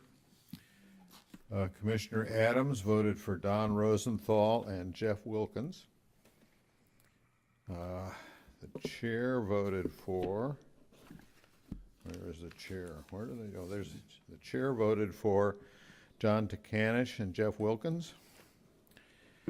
Commissioner Flesher voted for Phil Matson and Doc Doherty.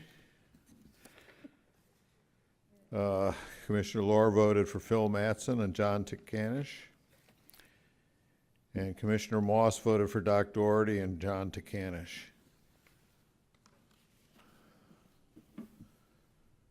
Wow. I hate to say it, but I've never seen one like this before. It's Indian River, sir.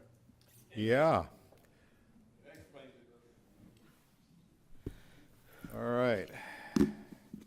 We have 2 votes for Doc Doherty, 2 votes for Phil Matson, 2 votes for John Takanish, and 2 votes for... No, 3 votes. 3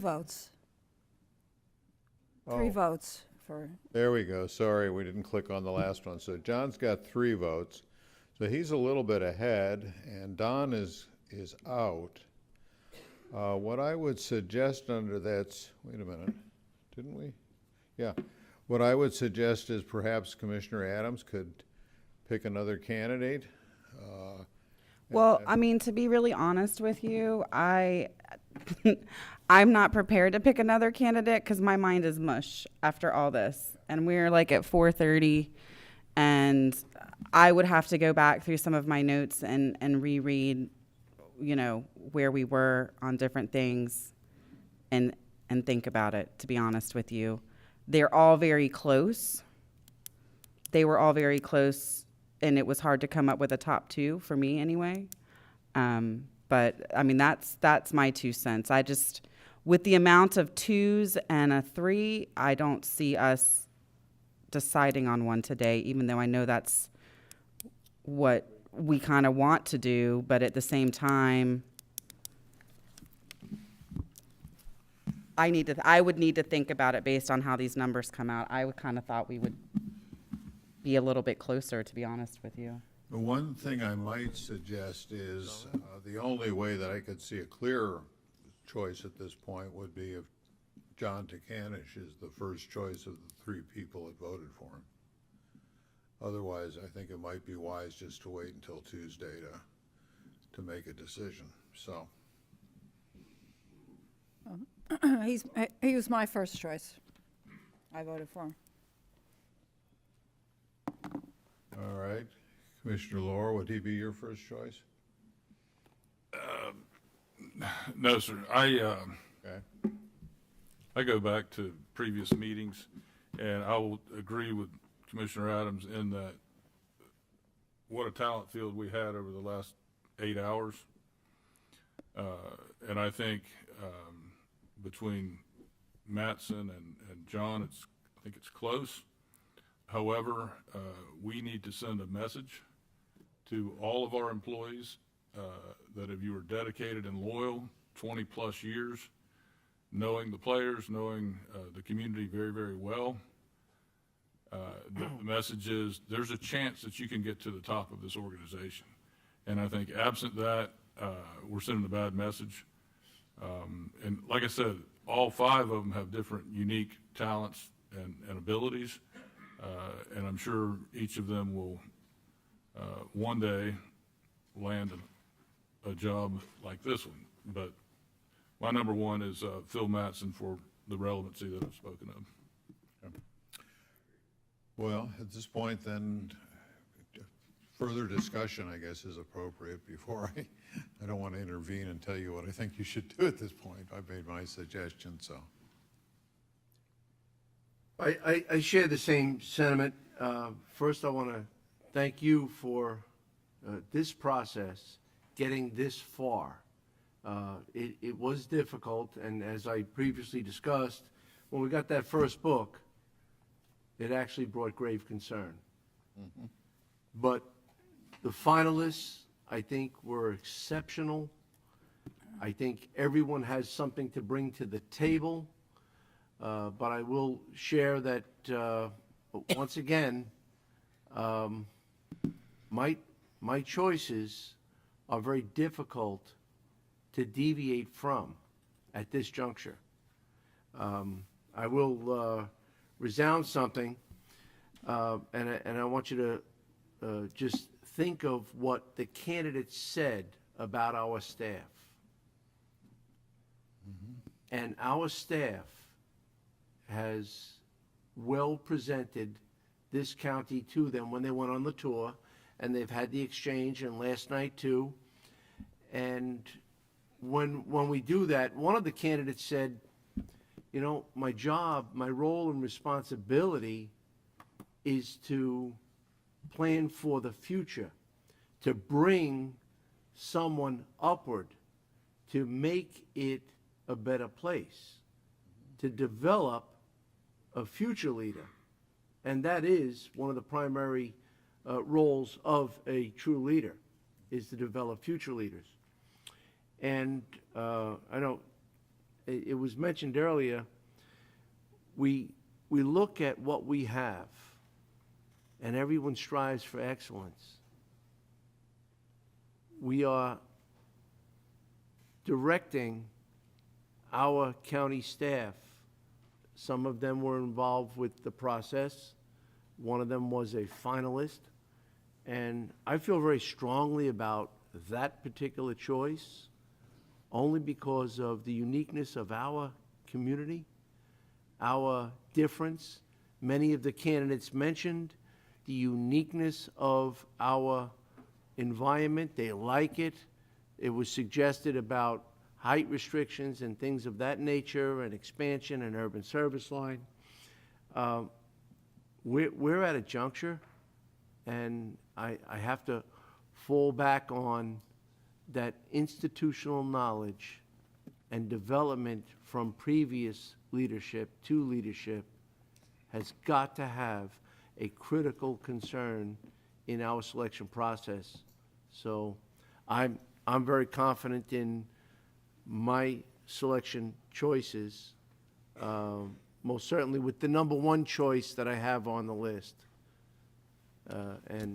So I don't see any change or any direction or further debate today at this time. I don't know what we need to have consensus. It most surely would be greater if we had a 5-0. There's nothing better than a leader to know that they have 5-0. I asked some of the candidates today, what if you're at a 4-1? What if you're at a 3-2 or a 2-3? And most said they weren't concerned that I'll grow it that way, that I'll win your trust and confidence, and that they wouldn't feel, two of the candidates said they wouldn't feel any indifference that, well, you didn't support me going forward because I work for all 5. So I just want to say that we're in a difficult position right now, aren't we? As I said, I've never seen it in 25 years.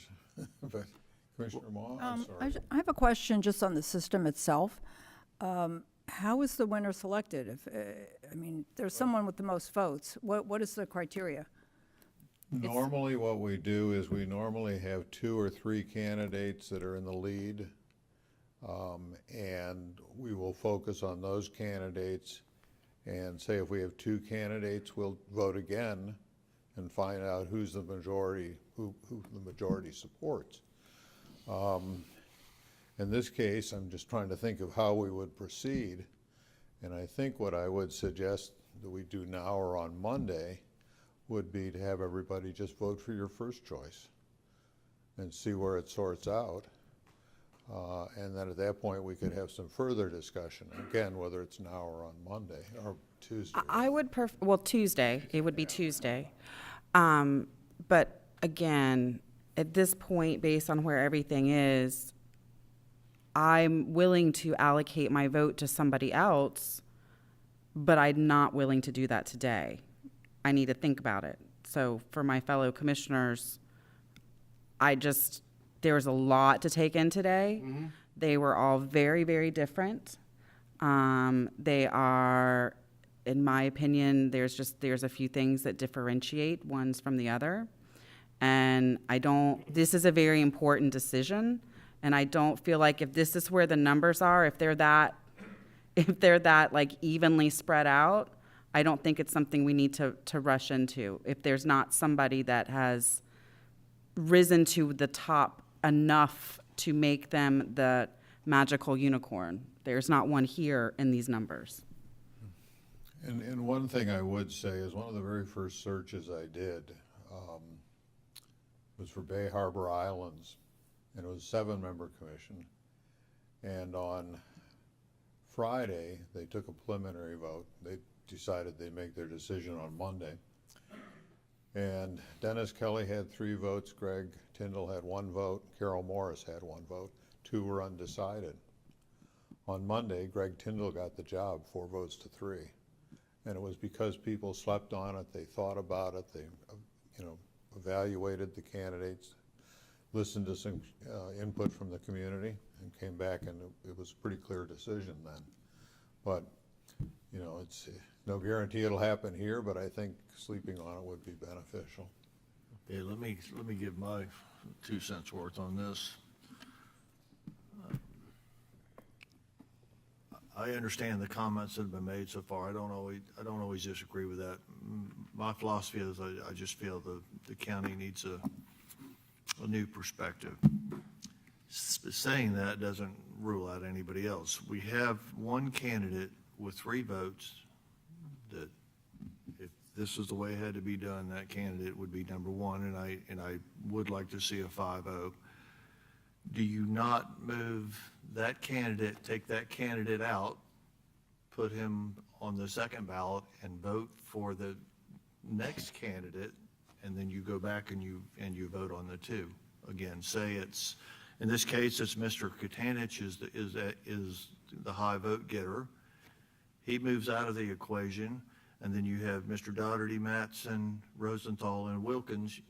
The high one moves in to the second slot, and we vote on Katanich and whoever else pulls out the vote. It's an alternative I had not thought of. I think it would work just fine.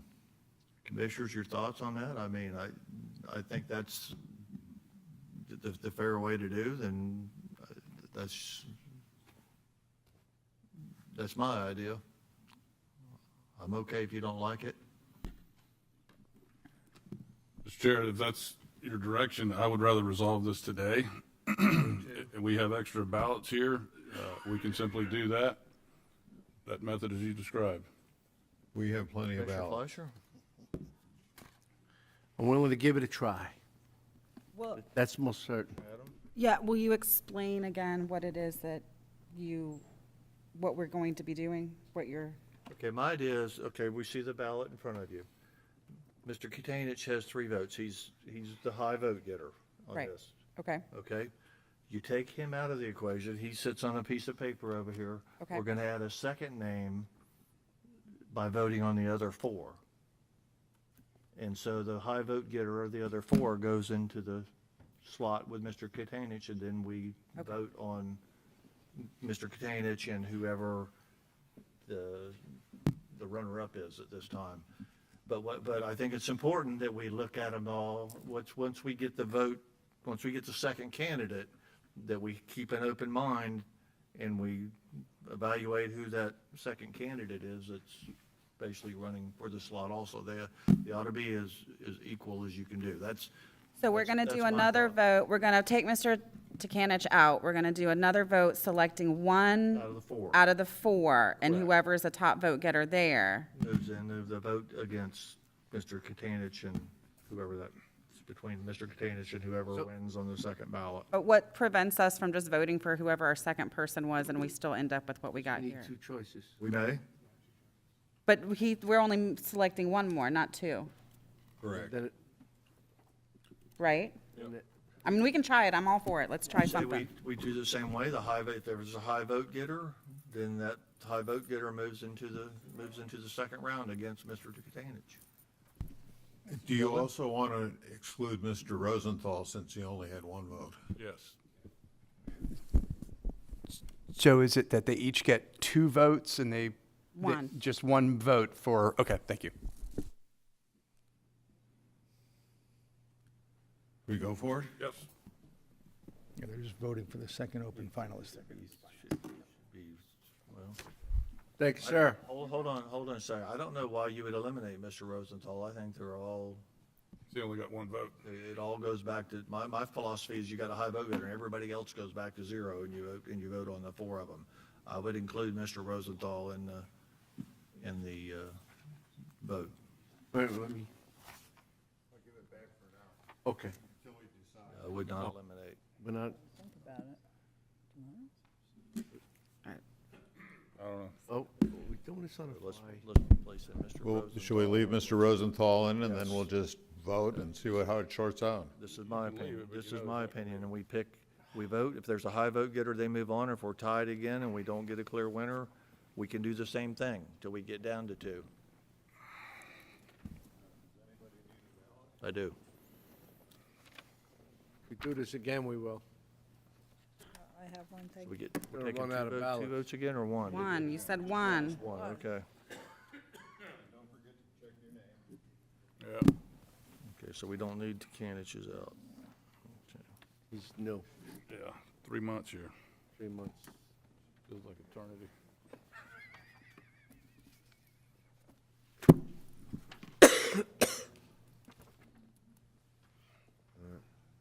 Hey.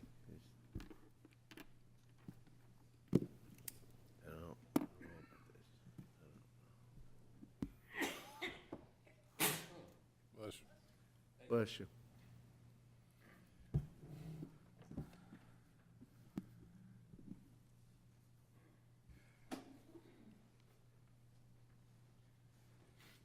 All right, here is where we're at.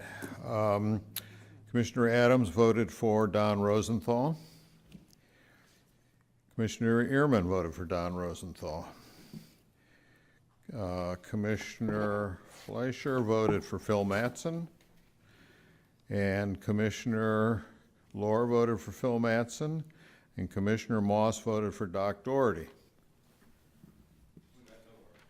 So we got, well, Don Rosenthal and Phil Matson at this point, but we'd have to have a runoff with them. Correct. The next round. That's Would you like to do that? what I would do. They're the top vote getters. Now you have two. That's my suggestion. I don't see a change. Counselor, any thoughts on this? I'm good. I just feel like we could keep doing this, it could keep changing, and we keep whittling it down, but I feel like we're being bullied into making a decision without thinking about it. That's my opinion. I agree. I know that's not the intention. I just feel like we're trying to force I think we should a do it on decision. Tuesday. Yes, I agree. Yeah. It's trying too hard. Okay, then let's decide whether y'all want to come back on Tuesday. Well, we have a regularly scheduled. Yeah, I'll be happy to make a motion that we consider the results on Tuesday. I'll second it. I have a motion by Commissioner Adams to move to do this on Tuesday, and second by Commissioner Moss. Anybody from the public wish to comment? Seeing none. Commissioners, all those in favor of moving this till Tuesday, say aye. Aye. All those opposed? Aye. Aye. The motion fails for a 3-2 vote. You know, But I'm not opposed to opening it again if we can't decide on a process with this. And I don't want to feel like we're I have a question. being made to do this or not. I have a question, not of you, of Mr. Bessinger. Is this mathematically correct, what we're doing? You know, this procedure? I'm not sure that this is actually determining who's the best candidate. It's really the process we've used for the last. Have you used this procedure before? I've never had this same result. This is taking a little more work than we typically use or need to get to the final result, but it So works. but the procedure itself is a sound one. I just want to be sure that we're doing the right thing, Yeah. by mathematically, by continuing. Can I use this analogy and then chime in on that? This is what you would do in elections. You would have a runoff for the top vote getters. I'm just saying. I would be willing to get down to 2, but I really am not prepared. I'm serious. I'm not prepared to make a final decision today. It's too important of a position to have basically 8 hours of interacting with 5 different people. And if you figure it out, we had 40 minutes individually and then 30 minutes as a group. So that's 70 minutes total to try to figure out who the best person is to lead the county into the future. I don't feel that that's reasonable. I certainly would, if I needed to take time to hire a line cook and think about it between 5 different candidates, I would take the time to sleep on it and do that. And that's a very important position for me, but relative to the county, not an important position as this one. We had weeks to review this. Good analogy, I guess. yeah. I'm okay with that. I'm okay with that. Counselor? So I heard a lot about thinking outside the box and coming up with new theories. I'm just trying my best. Is if everyone had, and I know this is a little quirky, but maybe if everyone had 2 votes, then you might be able to find that there's kind of maybe some coalescing around somebody on there. And because I think the 1 vote thing showed that didn't happen. So that's just a suggestion to throw out to the team, to the board. Commissioners? Well, you know, I just want to add that we've had this several weeks to research it.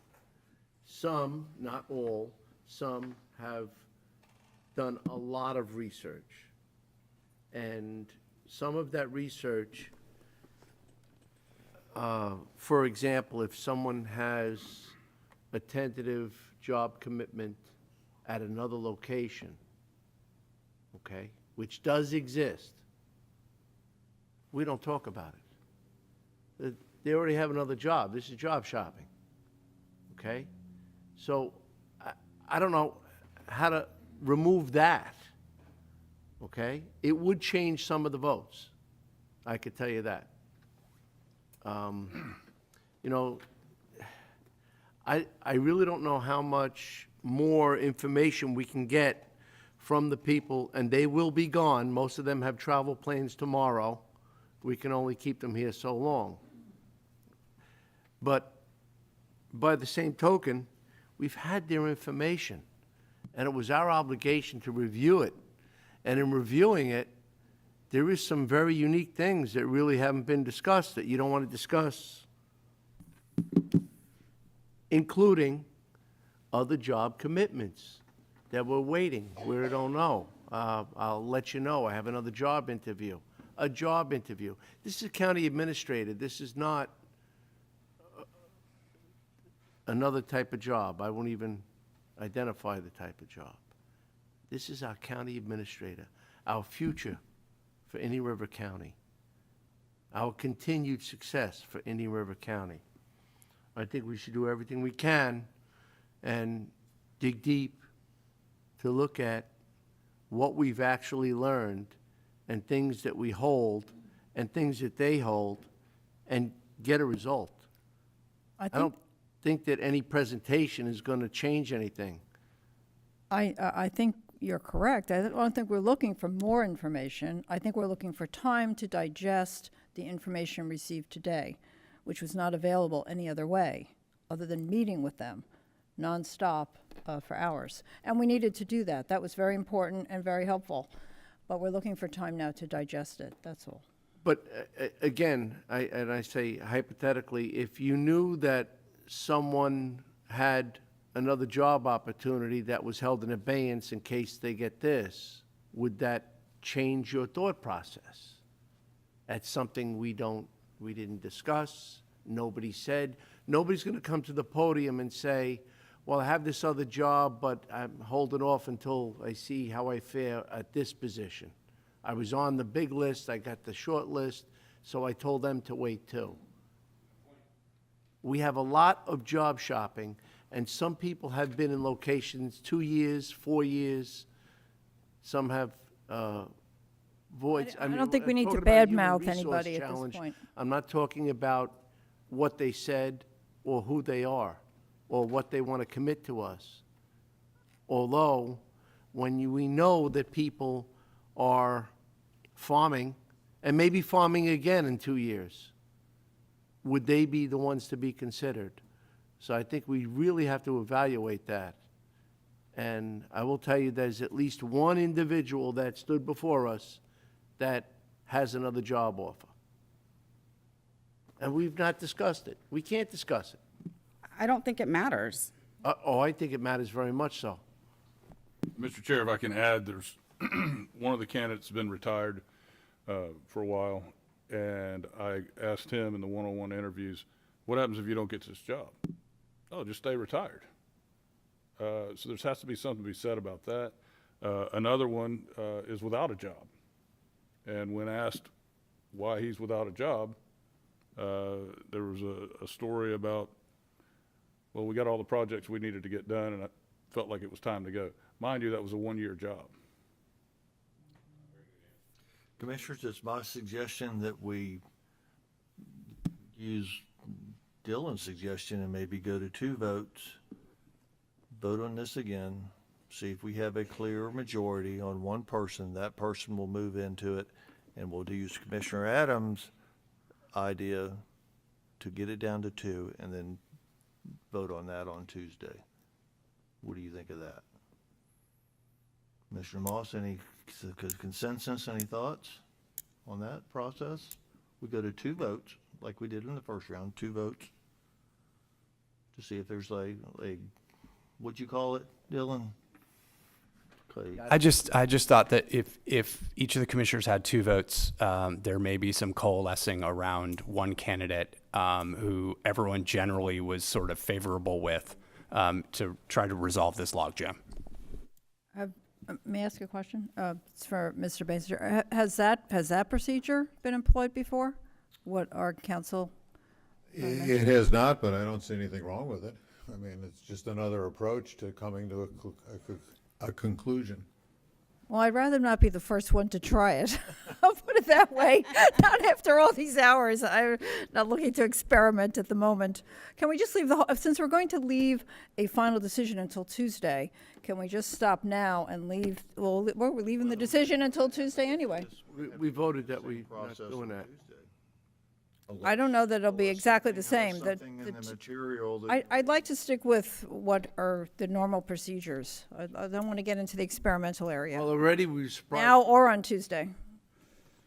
We did surprise you once today by the first results. We surprised you again by the second results. So give us another time if you like surprises. You know, I mean, the first one surprised me, the second one didn't really surprise me, but, you know. Oh, we got another shot. It's your process at this point. I mean, we can tell you what your options are. I mean, Dylan just came up with something I hadn't thought of. This. I didn't expect this. I expected the first ballot to be close because I think we've got 5 good candidates. I think they're all very capable. I didn't expect us to agree on a supermajority and have 5 votes for one person. I didn't expect that to happen. And I didn't think that would happen, and it didn't. So my theory was, and we did it, we have just like we would do an election, we have a majority. The majority, the winner moves on, and his opposition moves into the next step of what we're doing here. I like Dylan's idea of kind of finding if we have 2 votes, it might find a person in there that will go against who was the top pick in the first round. And then we go on Tuesday, we vote for that person on Tuesday, because unless something's going to change, you'll have your information to look at all these. You'll have your information to look at the top 2, and you'll have time to digest that, and you'll be able to decide on Tuesday out of that top 2 who you vote. That is just my idea, because we've all got an opinion. But we have got to get a county administrator somehow. We've got to find a solution on this. So, Mr. Chair, and Colin as well, who gets eliminated from the initial if we apply Councilor's suggestion? Who gets eliminated from the selection process so we get closer to a center line? No one. It's my idea that we vote, and whoever the majority is moves into the Tuesday vote against Mr. Tukanich. Okay. Once again, so Mr. Tukanich would not be in the process. Not in So this. now, how many candidates do we have to be able to apply for a 2-candidate process? For number 2. We have 4 others. Right. These Are we advancing all 4? On these 4, whoever the winner is, if there's a majority, this winner moves into Mr. Katanich on Tuesday, if that's what we Mr. wanna Katanich do. is in the He's he's in the finals. He's in Right. the We're final. at the semifinals on number 2, going to the finals, and we're trying to figure out if Right. we're going to get there or not, or whatever's going on. Well To understood. use a basketball Pick analogy, 2 of 4. which I don't usually Pick use. 2 of 4. 2 of 4. Okay. I Right on your just wanted it screen. to be clear, because in the previous round, there was discussion, With 5, we voted. 5, but there was discussion of elimination because somebody got 1 vote. So I think that should all be considered 4. So we do 2 out of the 4. I just wanted it to be crystal clear, because it started getting a little muddy. Vote on the top 3 on Tuesday? It'd be top 3. You want to get it down to 2, or you want to get it down to 3? Right? 2's the 2. Then we have to vote on these 4. 2 out of the 4. Okay. No, we vote on 1. The 1 will win the clear majority and move against Mr. Tukanich in the final vote. Mr. Katanich is already in the vote. Again, I want to make it clear. Counselor is recommending to vote on 2 out of the 4. You have 2 votes. Each person will have, We vote on 2, and then 2 would, and Yes. whoever the majority is moves in. The one. yeah. Does Mr. Wilkins stay in? He has no. I mean, my theory is that, my proposal, and again, it can be deviated from, was simply just, you have 4 folks on the table. Each commissioner gets to vote twice, one for, who, they're 1 and 2. And if somebody comes out with the most votes, they would go on. If there's some sort of tie, we could then figure it out from there. We could either vote again, or that we could vote on 3 on Tuesday. Well, mathematically, there has to be an offset for a number 2, so if that is where the board wants to go, I just wanted to be clear. If there's 4, we're voting on 2, and then we will be picking a second candidate for commission, for consideration on Tuesday. Right? Yes. Or we will continue on. Yep. So each of you would have 2 votes to apply to the 4 candidates who are left, who would then, the majority one would then advance on. Well, may I ask a question? If we're applying the same standards that we did just a few minutes ago, Mr. Wilkins would be out at 0. It's y'all's call. Well, I'm just wondering. I mean, we're in experimental territory now. We just landed on Mars, so I mean, I think the standard should be consistent. Even if we're experimenting. So he's at 0. You want to do it that way? Last time we deleted it. But honestly, I really think we should wait until Tuesday to do all of this. I mean, I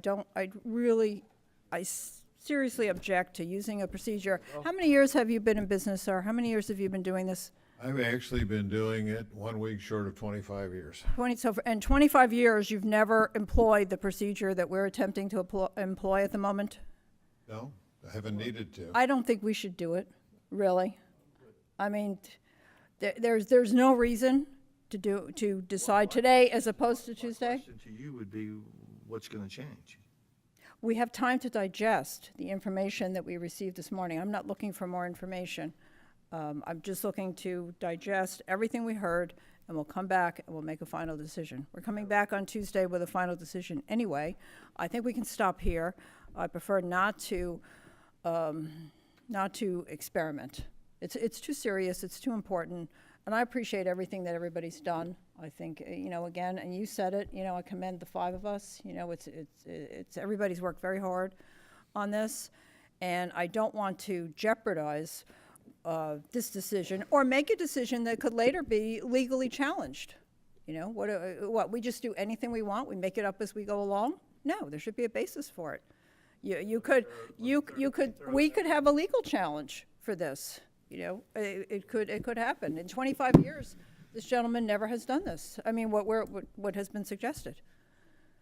So Let me throw another scenario at you, such as we did in the first round. The top vote getter moved out. The top vote getters in this are Matson and Rosenthal in this. Do we just want to vote on Matson and Rosenthal to see who moves back into against Mr. Dukanich? Now, that sounds like Scrabble. Yes, no? No. No? No. Okay, well, y'all need to tell me what you want to do. I'm giving the scenarios. I mean, I would be fine with that. That's what we did in the first round if we're trying to get down to 2. Right. Mr. Chair, what if, Hold on a second. We had a motion and a second. It failed for lack of motion. I will open it to the floor for suggestion or idea. Steve Myers, 50-year resident of the county, a little more than that, now I'm older. Real quick, I think if you just narrow it to the 2, to Matson and Rosenthal, and then everybody just votes for their top 1, you're gonna have an odd number, and you're gonna have, somebody's gonna at least have 3. You don't have to keep doing this math, and then it'll make more sense, so, thank you. Mr. Paladin. Joseph Paladin, can we comment on the overall situation, or we just comment on the procedure and going forward? that's public comment. The overall, what we're doing right now, the overall procedure's fine. All right. Mike, I agree with Commissioner Lohr. The statements he made a lot of sense. We shouldn't penalize people who have been successful here in the county for years. That makes a whole lot of sense, Darrell, a whole lot of sense. And no matter how good the gentleman is from Ohio or Indiana, you all said we're unique. We're unique in compared to Brevard County or St. Lucie County. We're terribly unique.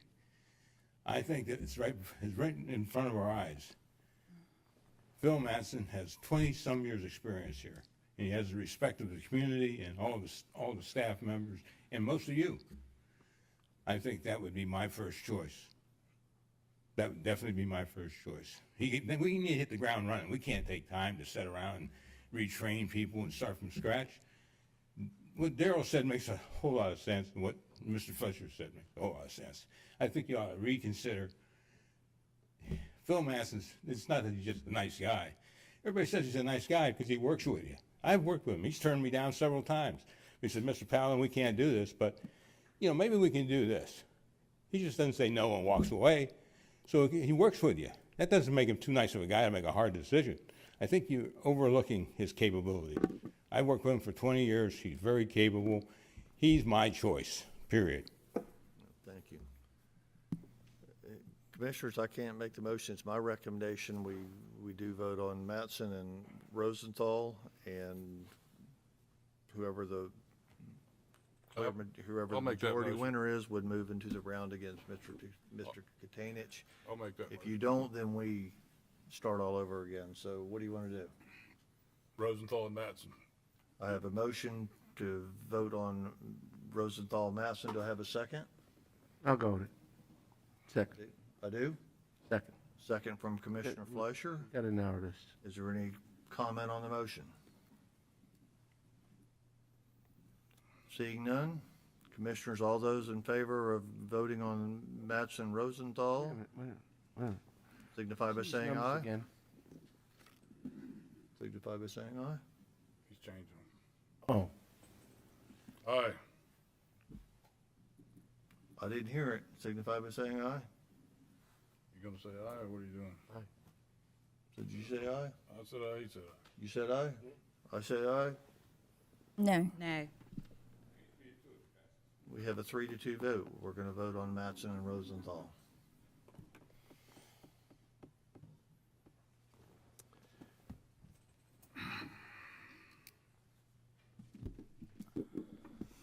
Thank you.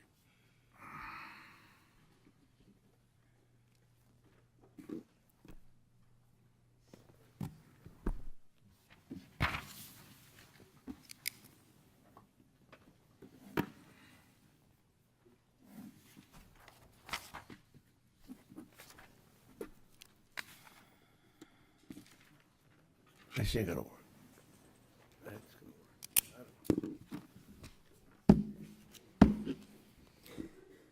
Wow.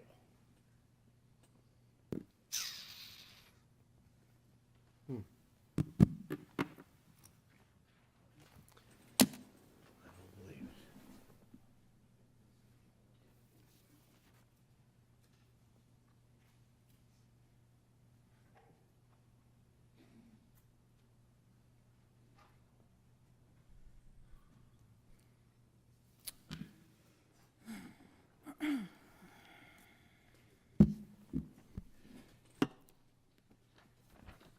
Okay. Commissioner Adams voted for Don Rosenthal. Commissioner Ehrman voted for Don Rosenthal. Commissioner Fleischer voted for Phil Matson. Commissioner Lohr voted for Phil Matson. Commissioner Moss voted for Don Rosenthal.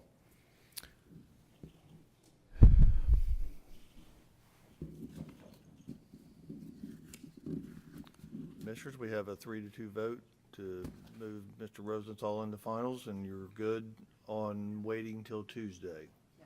Yes, sir. Okay, do I have I need a motion on, I need a motion for the vote on Tuesday.